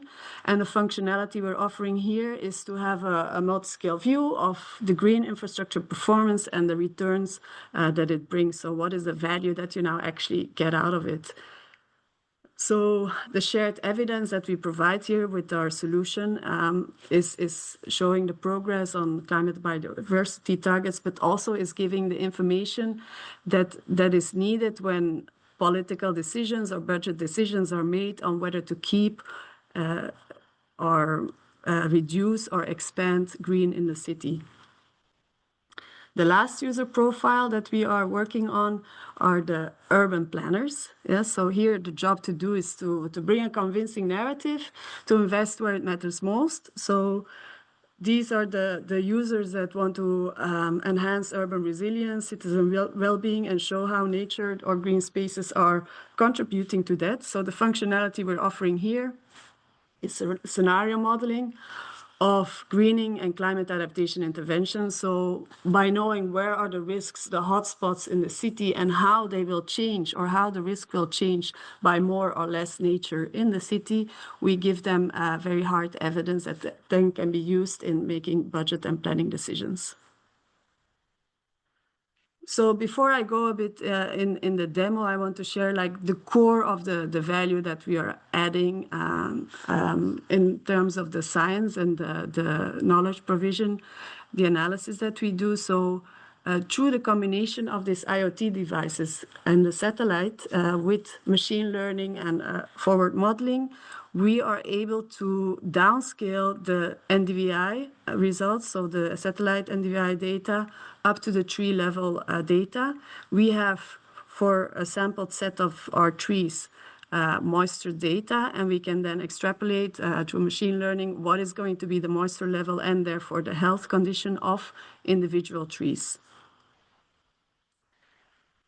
Another element of our modeling that is backing up the satellite analysis is that we are also able to predict what is going to be the NDVI in the future based on weather forecasts that we also put in our pipeline. So we also know what is going to be the potential stress of trees. So if we see the NDVI that is also already in a danger zone, and we know that there is a heat or heat event coming, then we can also predict which trees are going to really suffer from that event. So this weather forecasting is an important element that we do, but we also look at longer-term climate events that are going to happen in the city. Drought forecast is an important one, where we have a 3-month window. But also for the planning purposes, we will give you information on what is the expected climate in the city in 10, 20 years from now. And therefore, what are the suitable trees for that climate? Yeah, so planting trees that are adapted to the climate that you can expect. Then a small word about the IoT. So this is a picture of the IoT device that we will install in pre-selected trees that are representative of a number of trees in their surroundings. So we definitely don't need to install a huge number of these sensors. They have a SIM card in it, so it doesn't need to have a specific connection to a LoRaWAN. Of course, we can establish that if it is available and desired. And what they do is to assess, so they give a pulse, an image of the moisture content and therefore the health of the tree. And on an hourly basis, we are then able to correlate that with larger satellite data signals and also the weather signals. So with that, with our approach, we can optimize our public space functionality. So it's based on a combination of near real-time environmental conditions, but also we are looking into the future and building evidence for what would be the continued investment in the green spaces. So the approach we know is severely reducing the premature replacement. So of course, one of the main cost factors with green spaces is that in the early stages, there's a lot of death of the trees, so we can avoid a large extent of that. We're also able to reduce the maintenance costs. So we have a use case in Munich where the irrigation costs by using the IoT combination with satellite data was reduced by 70%. Yeah? So the 10% here is a conservative estimate. And of course, we're also able to speed up the decision cycles by, with a click on a button, actually give you a report of the value of the tree and therefore supporting a decision whether you will decide to keep it or respond to maybe desires to let it go.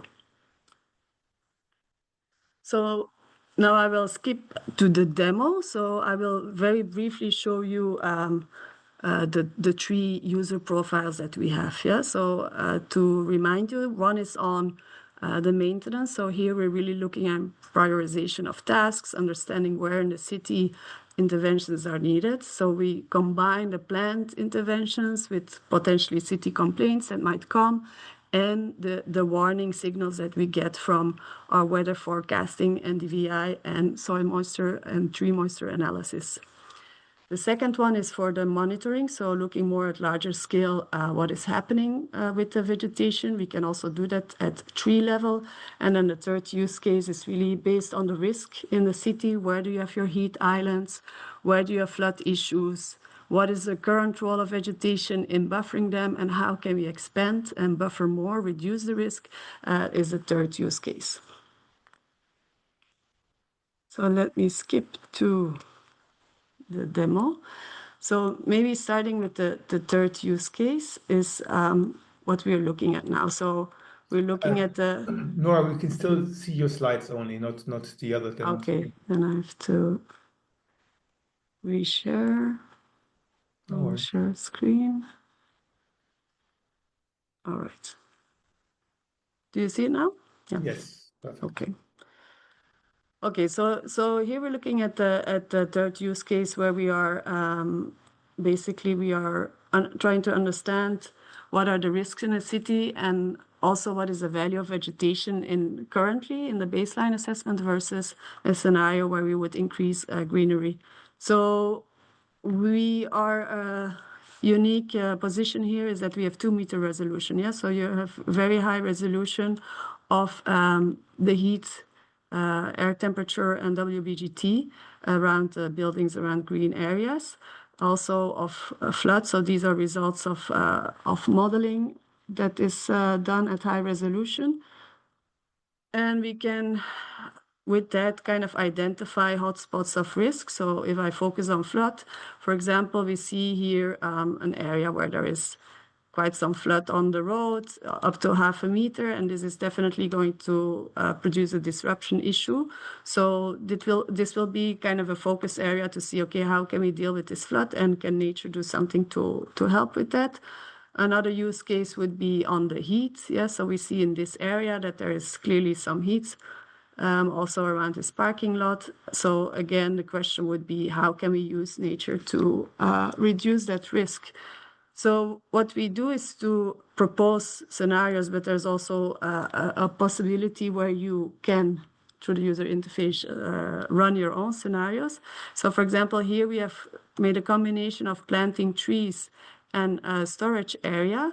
And then I can immediately check what is the impact on the resulting flood. So we can see that where we had 50 centimeters before, this is now reduced to 4 centimeters. So you have largely absorbed that risk. Likewise, in this area, we have also reduced part of the heat issue there. Yeah, so the temperatures will be reduced. So the important part is that we don't stop at kind of just the geospatial analysis and the biophysical, but we also translate that into a cost-benefit assessment. So we end up here with a scenario with 1.6 million investment, but you have an 8% return on investment. We also give you the details of where that return on investment comes from and how that is divided between CapEx and OpEx. Then if I go to the other use case, so we are here on the, so we have had to look at the planner. So for the maintenance, so remember that on the maintenance side, one of the important questions is to be able to prioritize. Yeah? So we can have here a look at the different health index of greening in the city, and you can look at that at different scales, so neighborhood scale and down to the tree scale. So this takes a little bit of time to run.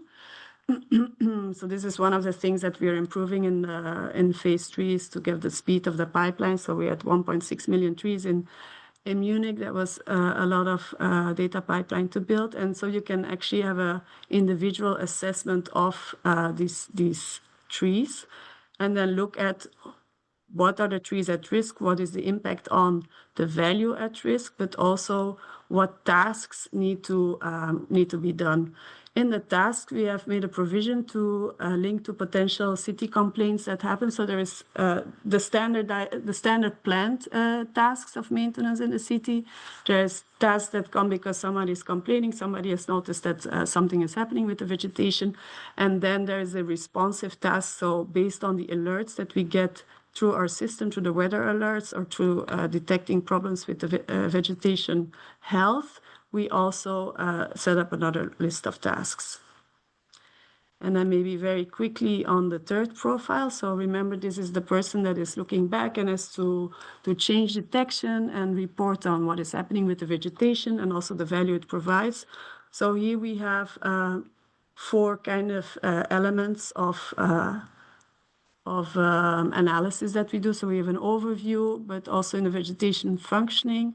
So we do the assessment of the 330-300 abundance and how it changes over time, also how it changes in different elements of the city. And then interestingly, we also make an assessment of that monetary value of the ecosystems and how that has changed over time because of more or less trees. So with that, a couple of words on the pilot plan. So in the 6 months that we will be piloting, we really focus on bringing value early, right? So of course we have to collect data. We have to start understanding what is happening with the maintenance, how the trees are responding. So we need to analyze that data for a bit of time before we can really give some advice. So that happens around month 4. But rather early on, after month 2, we can already at least give you the hotspot identification of where is the risk in a city and also identify a project that will at least have a 5% return on investment. Eventually, at the end of the pilot, we will give you an investment plan on how to optimize the use of vegetation or how to optimize these green spaces and show the value they have as living assets. For the replicator cities, we are condensing, obviously, this time, and we will give you the investment plan and a positive ROI scenario in month 3, yeah, and then the maintenance planning improvement at the end of the pilot. Must-haves that we have for the pilot is really rather simple. So we want to, of course, have the tree data. If you don't have a tree inventory, we will make it ourselves based on LiDAR data or DSM-DTM.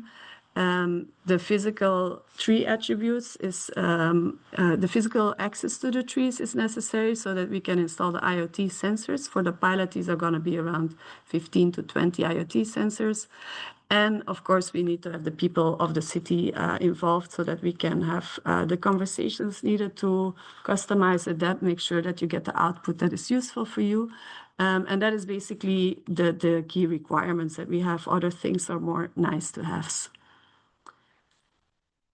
Maybe a short point on how we are planning to expand. So, of course, we're now developing VISTA 4Cities, but this is also something that is useful for the private actors that are working on vegetation. Maybe you have subcontracted the vegetation maintenance to some of these private companies, so we are able to service both. And with that, I am going to close.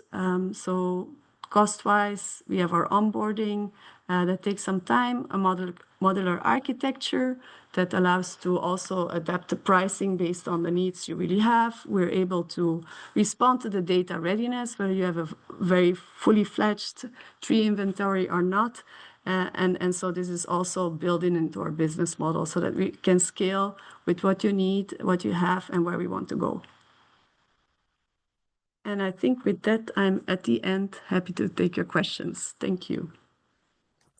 Great, thanks, Nora. Very efficient. I mean, you've got more time as well for questions and interactions. Yeah, so again,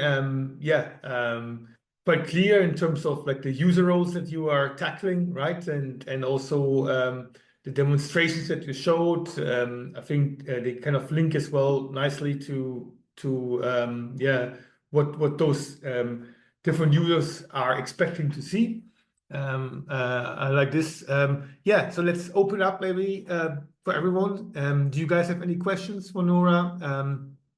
Again, please paste your question into the chat window, or equally, just raise your hand and we'll bring you into the conversation. So anyone? Okay, so no immediate response. So what I do is like I've got quite a few myself. Let's work through my list, and in the meantime, maybe people will also get around posting some more questions. So one thing obviously that that your solution is a bit unique about is as well that you require IoT sensors to be co-deployed to like satellite data, right? And you mentioned that I guess the role is to provide you with much more realistic data on the ground, right? I think that, you said like obviously then you need to deploy those sensors on some trees that are representative. What does it mean, right? Representative, and obviously how many sensors per, let's say, area of trees, or can you kind of give us some ideas about this, based on your experience? Yeah, so our partner TreeSense, they have run a lot of support on the tree maintenance already with this approach. So we're enhancing their existing IoT-based approach, and basically what happens is that the representative area, so cities will know to some extent which areas they want to understand better, no, of what is happening to the trees. Often you also have maybe some monumental trees, specific trees that you're more concerned about that will be selected. But so typically what we do is to look from a sampling of a number of trees to see what is the distribution of types of trees over the city. And then we take a representative sample in the sense of the species of the trees and the age of the trees. Yeah, so we take maturity and species into account, and we now have a ratio of 1 to 500. Of course, that is still a lot of sensors. So if we look into a district with 20 sensors, we can get a very good idea of how accurate this number of sensors is to get your maintenance improved. Yeah, so it's playing between what are the key questions you have and where is it necessary to get the validation, because of course we can run the whole analysis based on the satellite data alone. The tree moisture is really to improve the accuracy of the assessment. Brilliant. Yeah, thank you. I think it's clear. Thanks for this. I think there was a comment by Paula Kaiser. So she really thought it was great or interesting to combine or important both local, so single tree level growing conditions and subcontractors. I wasn't. Can you hear me? Perfect.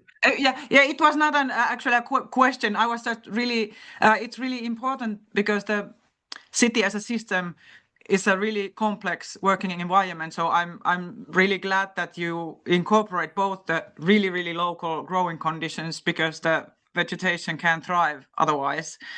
And then also, for example, this subcontractor stuff, which makes everything even more complex. So this is why I was just complimenting on your nice system. Excellent, thank you. Yeah, thank you so much. Thanks for clarifying as well, Paula Kaiser, what you meant.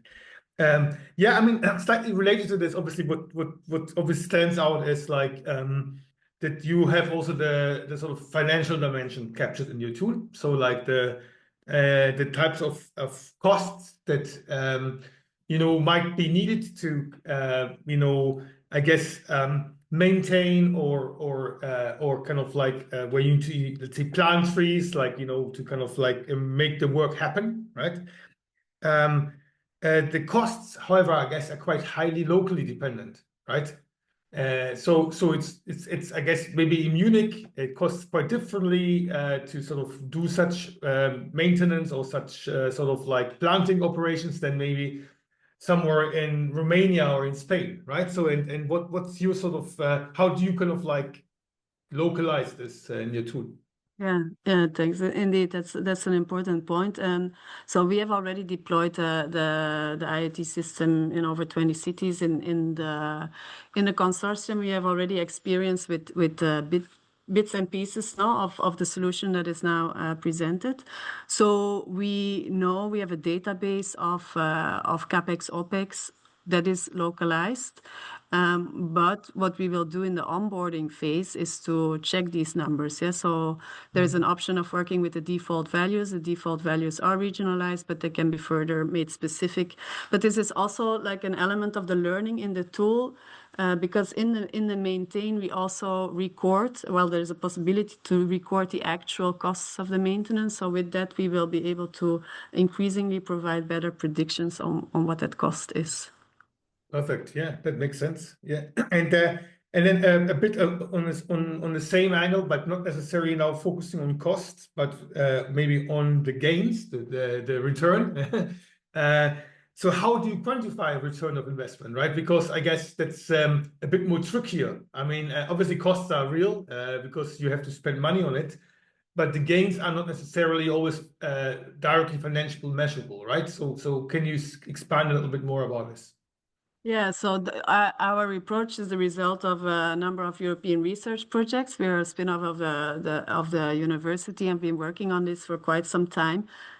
So these are approaches that are also insurance industry standard. So there is ways of calculating potential damage on infrastructure. So we use these damage functions. We have heat productivity loss, so we align with the regulation on, well, how do you say that, reduction of working hours that have to be provided when a city is in a heat wave. So we use the industry standard on that. It is true that often this is an element of reducing costs.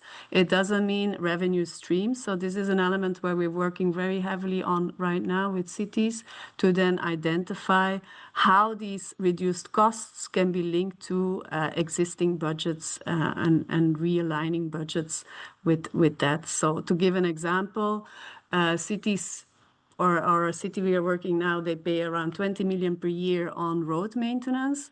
We know that if we place this vegetation strategically, there is less damage also to the road or to buildings of the city around that. And so we can use that saves budget to justify an investment in more trees and more vegetation. So these that's how we are linking the financial cash flow with the reduced damage.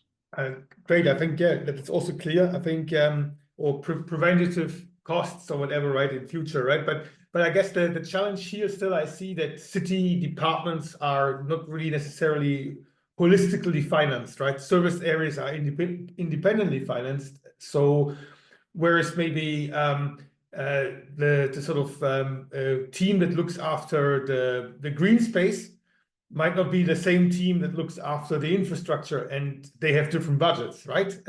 Potentially in a city.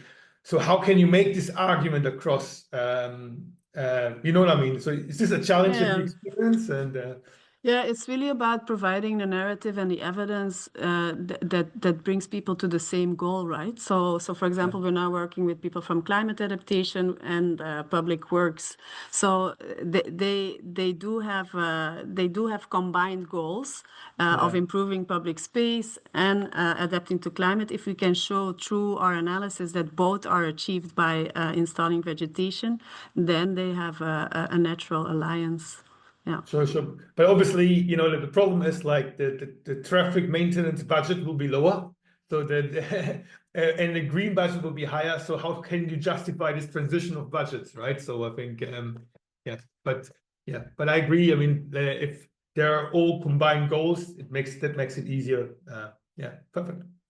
Thank you. Right. I think I can't see any more comments. So I'd obviously like to thank you again, Nora, for the presentation. Thanks. So very quick, we are a Spanish company specialized in the development of GIS technology. We are based in León, which is in the northwest of Spain, and we bring together a team of different expertise, methodology, emergency management, software development, and so on. So basically, our main customers our main projects are oriented towards emergency responders, weather risk analysis, and other kind of general geospatial analysis. And we work mostly with emergency management organizations here in Spain, like Unidad Militar de Emergencias or regional government, which in Spain, they deal with the wildfire management. So basically for this project, we are building application that focus of the prevention of wildfires, shifting from the traditional use of space data to the management and monitoring the live wildfires. We are trying to build a product that can shift the focus to the prevention phase, so local governments, regional governments can understand better which areas near the population centers are more at risk of being impacted by wildfires. And to do so, we are basically combining physical vegetation models with Earth observation data. And with that, we are building an algorithm that use Sentinel data. We also use historical data from fires that took place in the Iberian Peninsula on the past year. The Iberian Peninsula is very representative because it mixed like all kind of climates that can be observed within Europe. We have the Mediterranean area, the Atlantic area. So it kind of represents very well all potential local weather conditions. And with that, we create an output that which is a GIS map that Miguel is going to show you right now, and where we present daily, not daily, constantly updated map of the risk of wildfire near the cities, concretely in the wildlife urban interface area, which is the area within the city studies between the forested areas and the urban infrastructure itself. So, Miguel. Thank you very much, Alvaro. Yeah, let me share the screen. I will first of all, I think I will share the the demo version of the tool. So let me check. Now I think you are having a look at the demo. Well, this is an example of the tool, and indeed it's designed as a software as a service product. This is a specific example. As you can see here, it's located in Madrid, okay, in the north of Madrid specifically.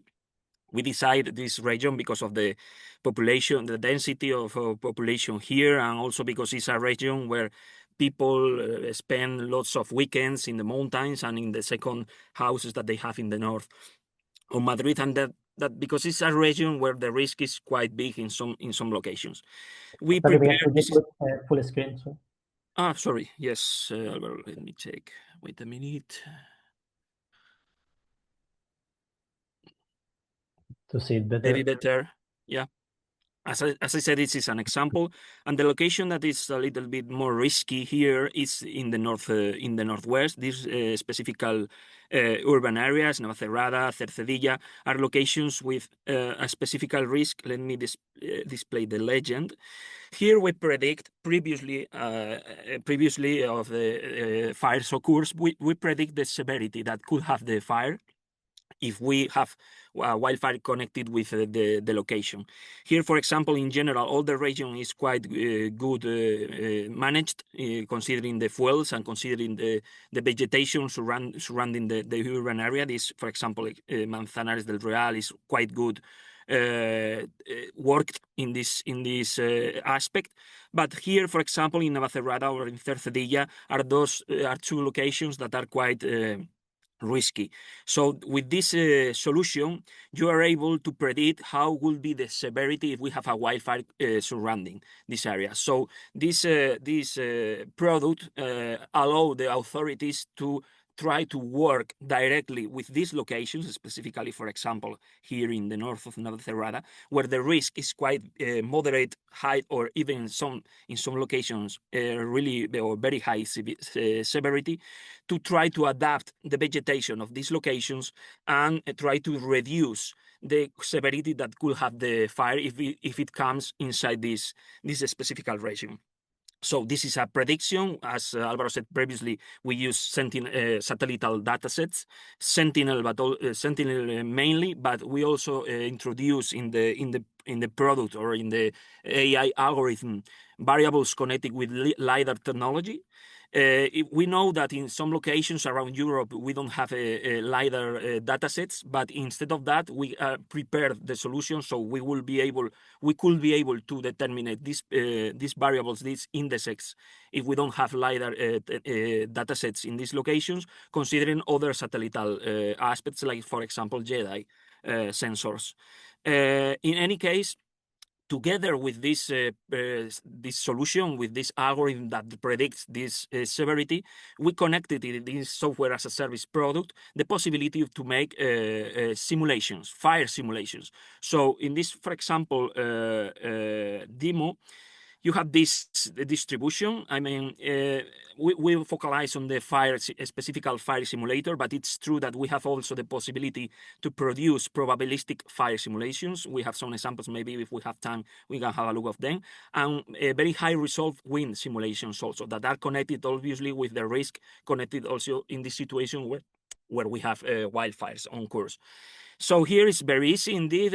You can select in the map a point, a line, a polygon, or import even a shape file with the perimeter of the fire if you have this data, that sometimes it's possible to have it. And you automatically introduce a point, a specific point, like for example in this location. And automatically you reproduce the name, the location, and the date that you have selected to make the simulation. You can manage it. I mean, obviously, automatically you determine the time zone automatically, but you can determine another one previously or in the future, in the next 48 hours.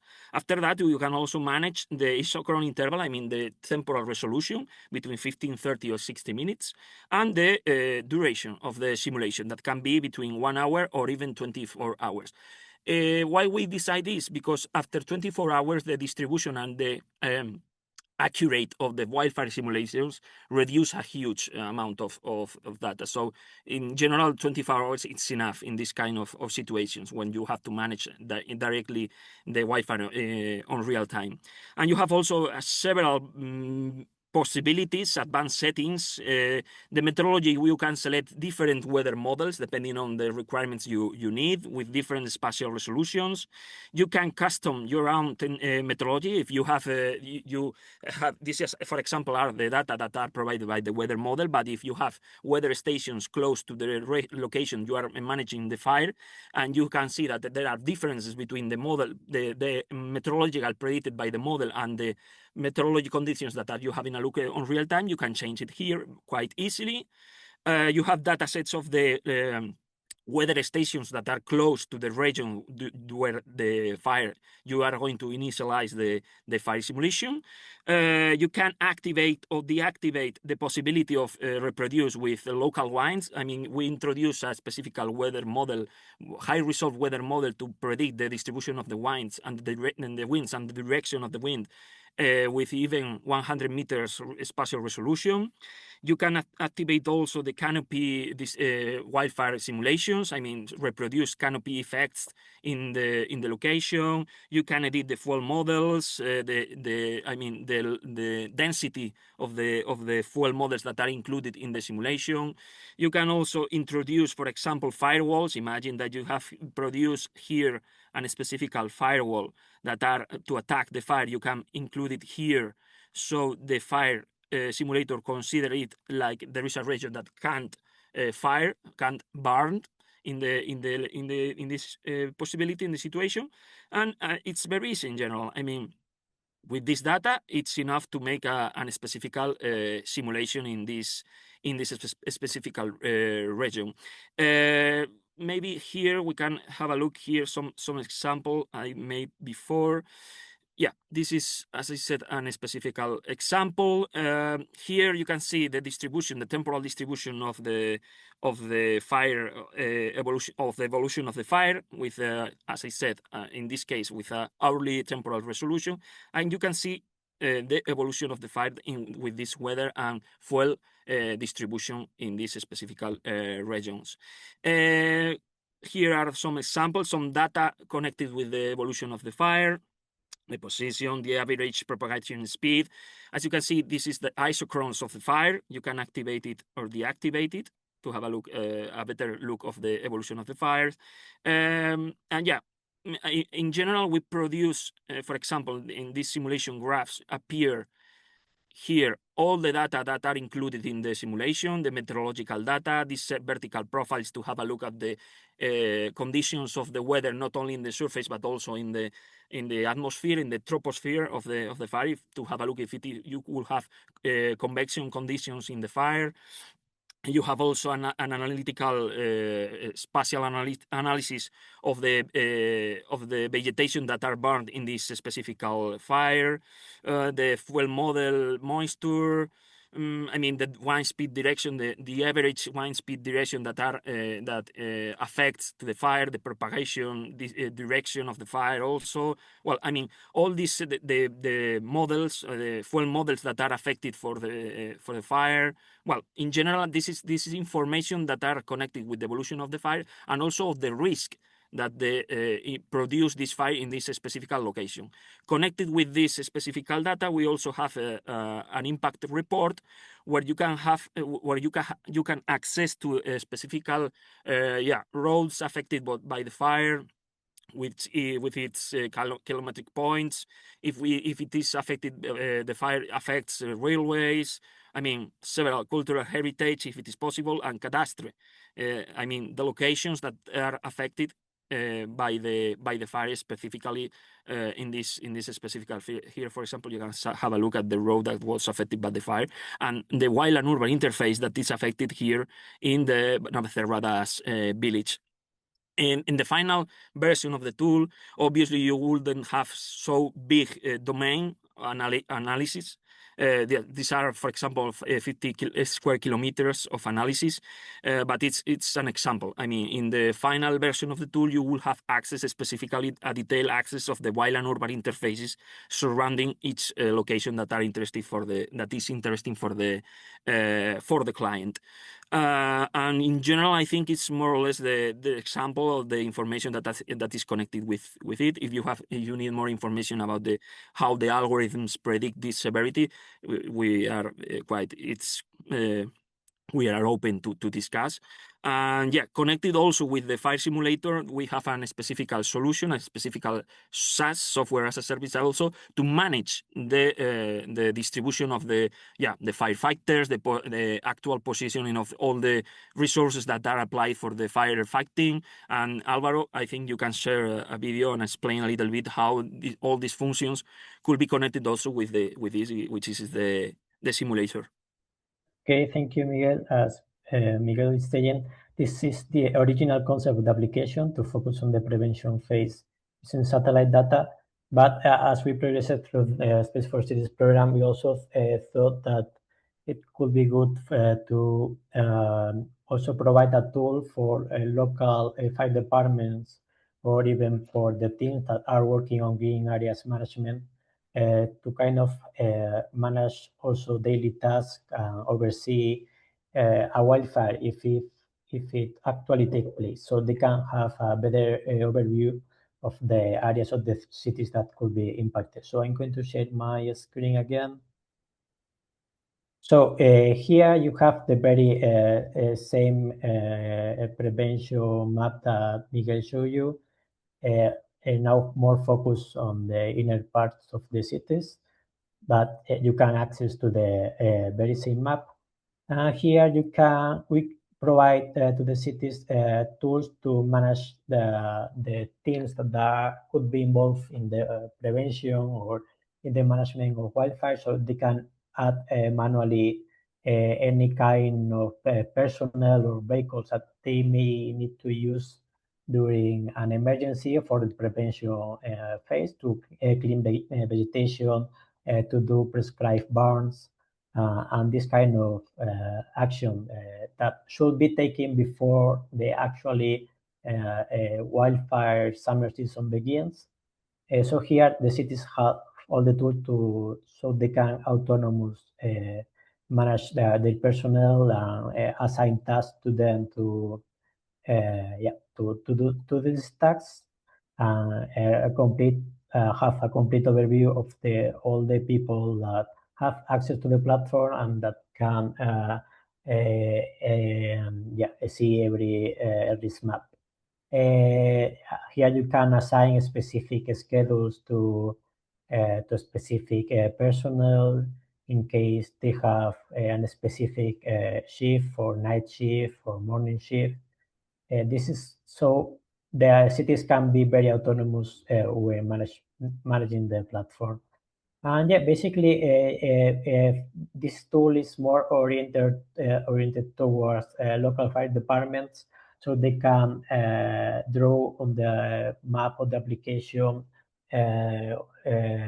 how they are going to plan an intervention in case of a wildfire affecting the wildland urban interface, so they can. Here we have different standard emergency management logos that are used usually by the fire departments, like the place for the helicopters, some water points to refill the tanks of the vehicles, and so on. So basically here we mix all the functionalities that could be useful for the specific management. For instance, we can create sectors for tackling the wildfires, so you can see only the resources assigned to a specific sector of the wildfires. So it's more oriented towards fire departments itself, and the version that Miguel showed you before is more focused to the prevention phase. And basically this is it. So we are open to any question that you may have, and we will answer. So the first one that I have is it's a quite comprehensive tool, right? That you've built. Obviously, you leverage some of your expertise from the past, right? And can you be a bit more clear of what you actually did within SPACE4Cities and what legacy are you leveraging, right? So I think that would be a quite good feeling for me to understand. Yeah. Obviously, I mean, what we main resolve here in SPACE4City is the map you have a look previously in the to predict the severity that would have the fire if we occurs a wildfire close to our urban area. This algorithm it was developed using like two specific. Well, indeed, we have two different AI methodologies, two different models. One of them is training considering the specific forestry region, and in the other side we have another one specifically for the scrubs and the grass fuel models in general. So we have both because the behavior of the fire is very different if you compare one kind of vegetation and the other ones. And this is the main part of SPACE4Cities. Obviously, it's as I said, it's connected with two processes that we use AI algorithms. The first of all is to determine some indexes connected with the vegetation that in general are produced using radiative transfer models. The radiative transfer models have specific models designed to reproduce the response of the vegetation together with the radiation. I mean, with the solar radiation and in general, the physical characteristics of the vegetation. Considering these radiative transfer models, we train some AI algorithms to reproduce and to determine using sentinel data, not radiative transfer models, but sentinel data to predict specifically these indexes that you have here in the scheme. Thank you, Alvaro. LA, CWC, CCC, and LMFMC. We predict these indices using AI algorithms that was trained using radiative transfer model datasets connected with vegetation grant datasets provided by in this case, by our partner in the University of León. And after that, we generate the final version of the severity. We predict the severity that could have the fire in these regions, in the wild and urban interfaces, using another AI algorithm. Okay, but could you show maybe on your actual map what is this? Because you showed also like the simulator and then the fleet management tool, but these are some other, I guess, contributions, right? Sure, but if you, sure. Yeah, it would be nice just to sort of understand it. Let me. The end, I mean, without not considering the fire simulator, is this data. I mean, for example, this data. Okay. Yeah. So basically, red means that's a big danger, or this area is likely to. If there's a fire close by, it would affect it. The problem here is, I mean, we predict the severity. The severity is if you have a location close to your house, to your urban area, bigger than over the moderate risk. If you have a wildfire close to the region, it's very easy to have quite big problems in your house, in your location.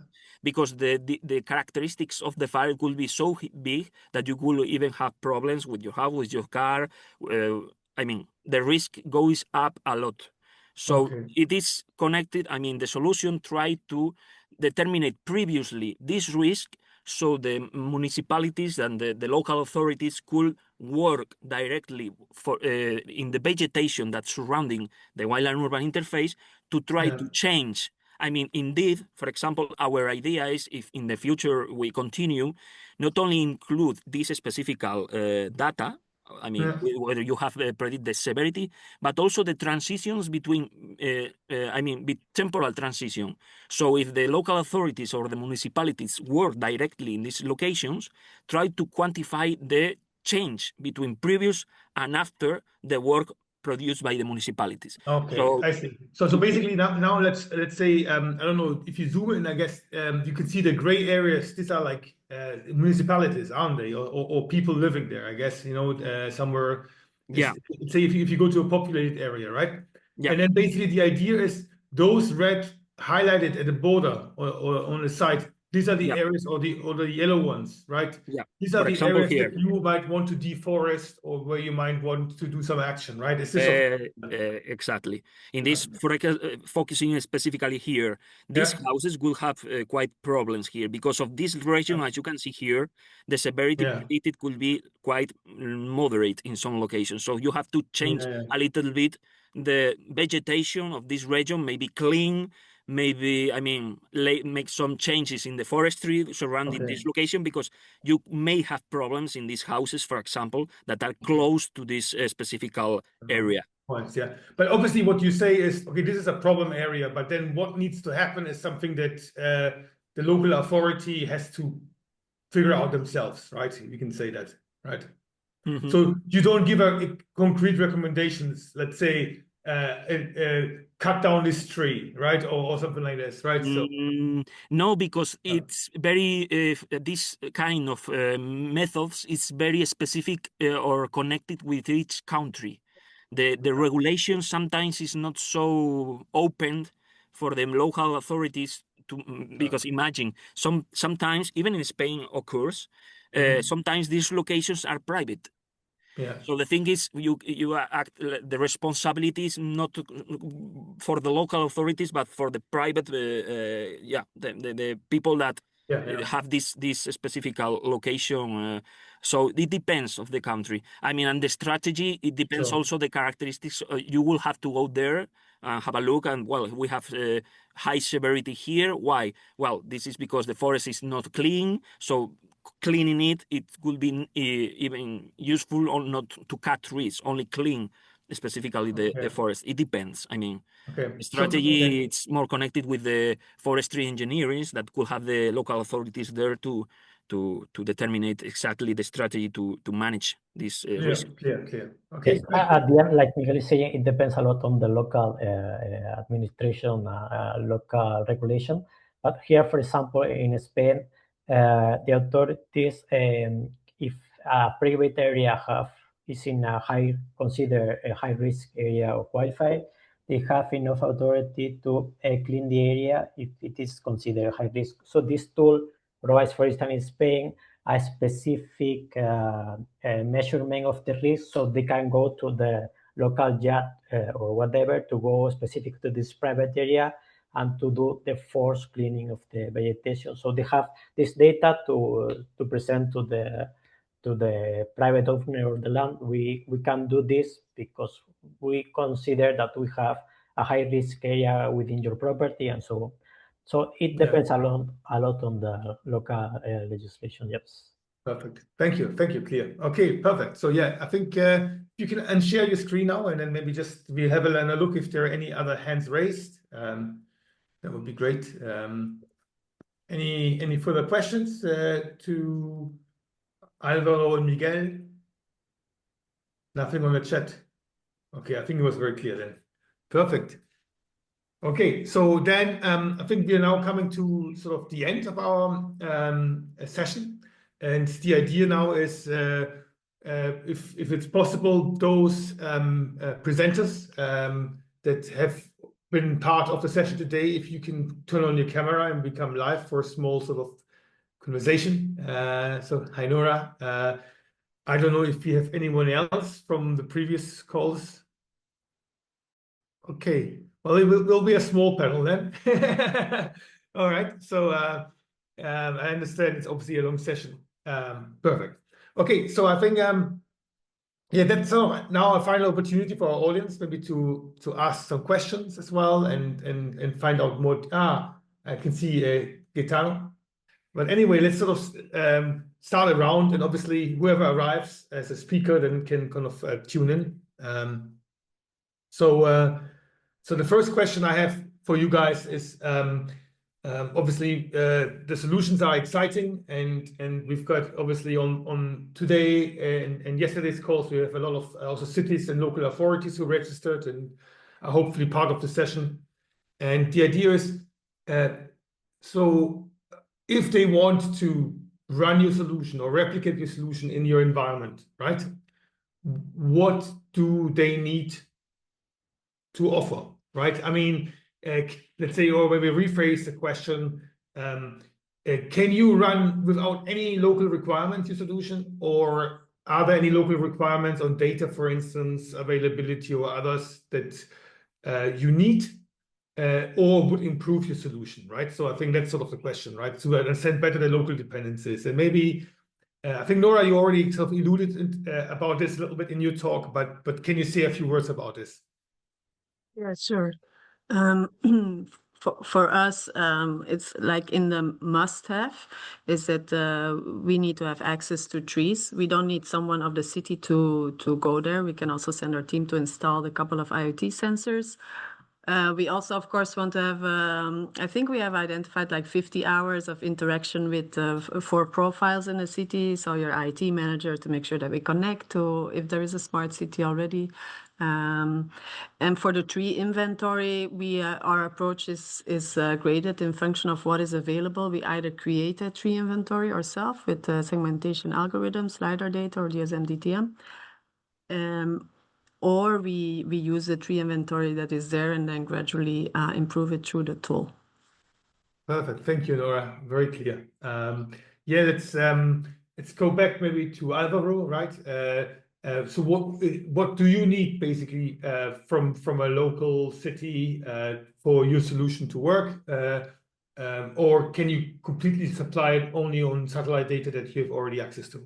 Yes, regarding the output of the algorithm, we don't need specifically like any data from the cities, but obviously as if we can get from them like any kind of GIS data related with the critical infrastructures or assets that may have within the cities, like water refill points and other, I don't know, electrical distribution networks. So we can enrich the output, not only saying the risk, but only creating like dashboard or panels where you can say, here in this area, you have maybe one hospital which is at risk of being impacted by a wildfire.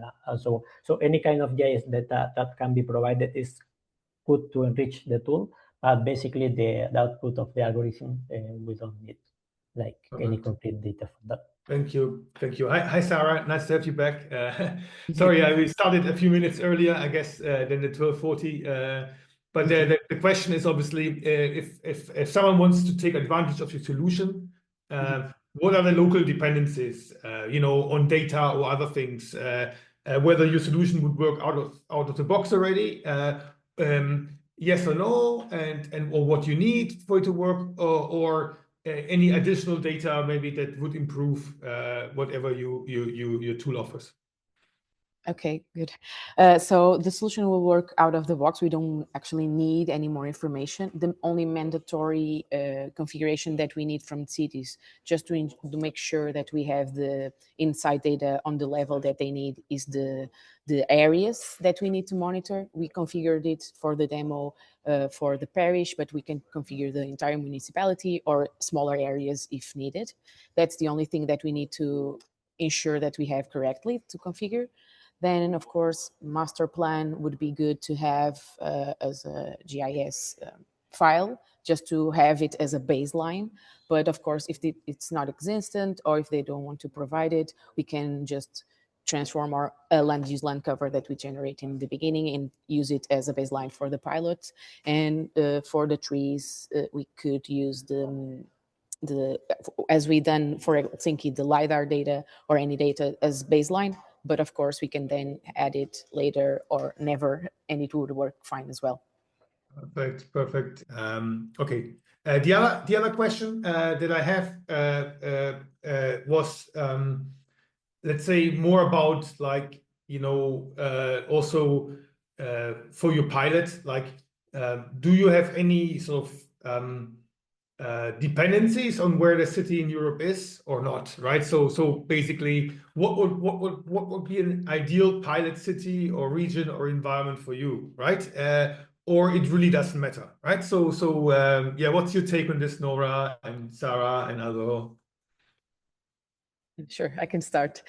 For us, there's no limitation. Ideally, it would be a setting of whether a city with weather data or just topographic data that's very different to ours, because ideally we have, it's easy for us to have nearby data, but for cases like Helsinki, it's better for us, but there's no limitation. We just train the models, and if you want to scale it up, we would have to answer all the use cases ideally in the future. So better to start now than later. Perfect. Thank you, Sarah. And maybe Nora, do you have some views on that?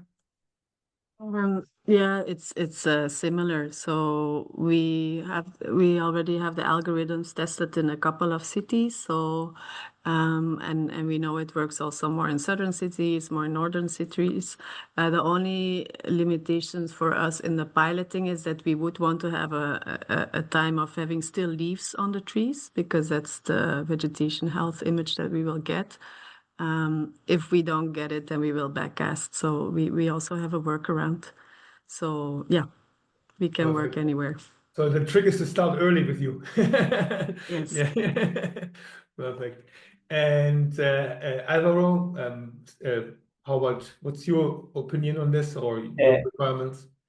Yes, ideally, obviously, a city that is kind of close to a forested area. Obviously, it's a concern, a growing concern, specifically for countries in the south of Europe, Portugal, Spain, Italy, even France, Greece, Romania, Croatia also have a lot of problem with wildfires. But I mean, even for northern countries, they have different problems. For instance, in northern countries, they have a lot of wooden infrastructure, so it's easier to ignite. So they have different problems in each part of the continent, but obviously the most basic requirement, they have a significant wildland user interface. Perfect. Okay. So no, thank you for that. I think it's very helpful, especially because we would obviously we hope that some of the cities participating will also apply for the replicated call. So it's good to know as well, in case your solution is one of the last 5, that they better understand as well, you know, the constraints or like also the match as well with what you guys offer. Okay. So that's now, I think, a last chance to ask any question. Anyone on the audience wants to ask something? I think they might have run out of energy. It's been a long session today. So no, I obviously would like to thank you to stay with us for the session and to join us and participate. And yeah, also definitely I have to thank especially our suppliers in Space4Cities, the 5 projects today for presenting their demos and sharing their deep insights with us. So thanks so much for being part of this. Okay, and with that, I think I will close the session for today and give you 10 minutes back to have a bit of lunch before your next meeting. Okay. Take care, everyone. Thank you. Thanks for joining, guys. Bye-bye. Thank Bye. you. Have a great day.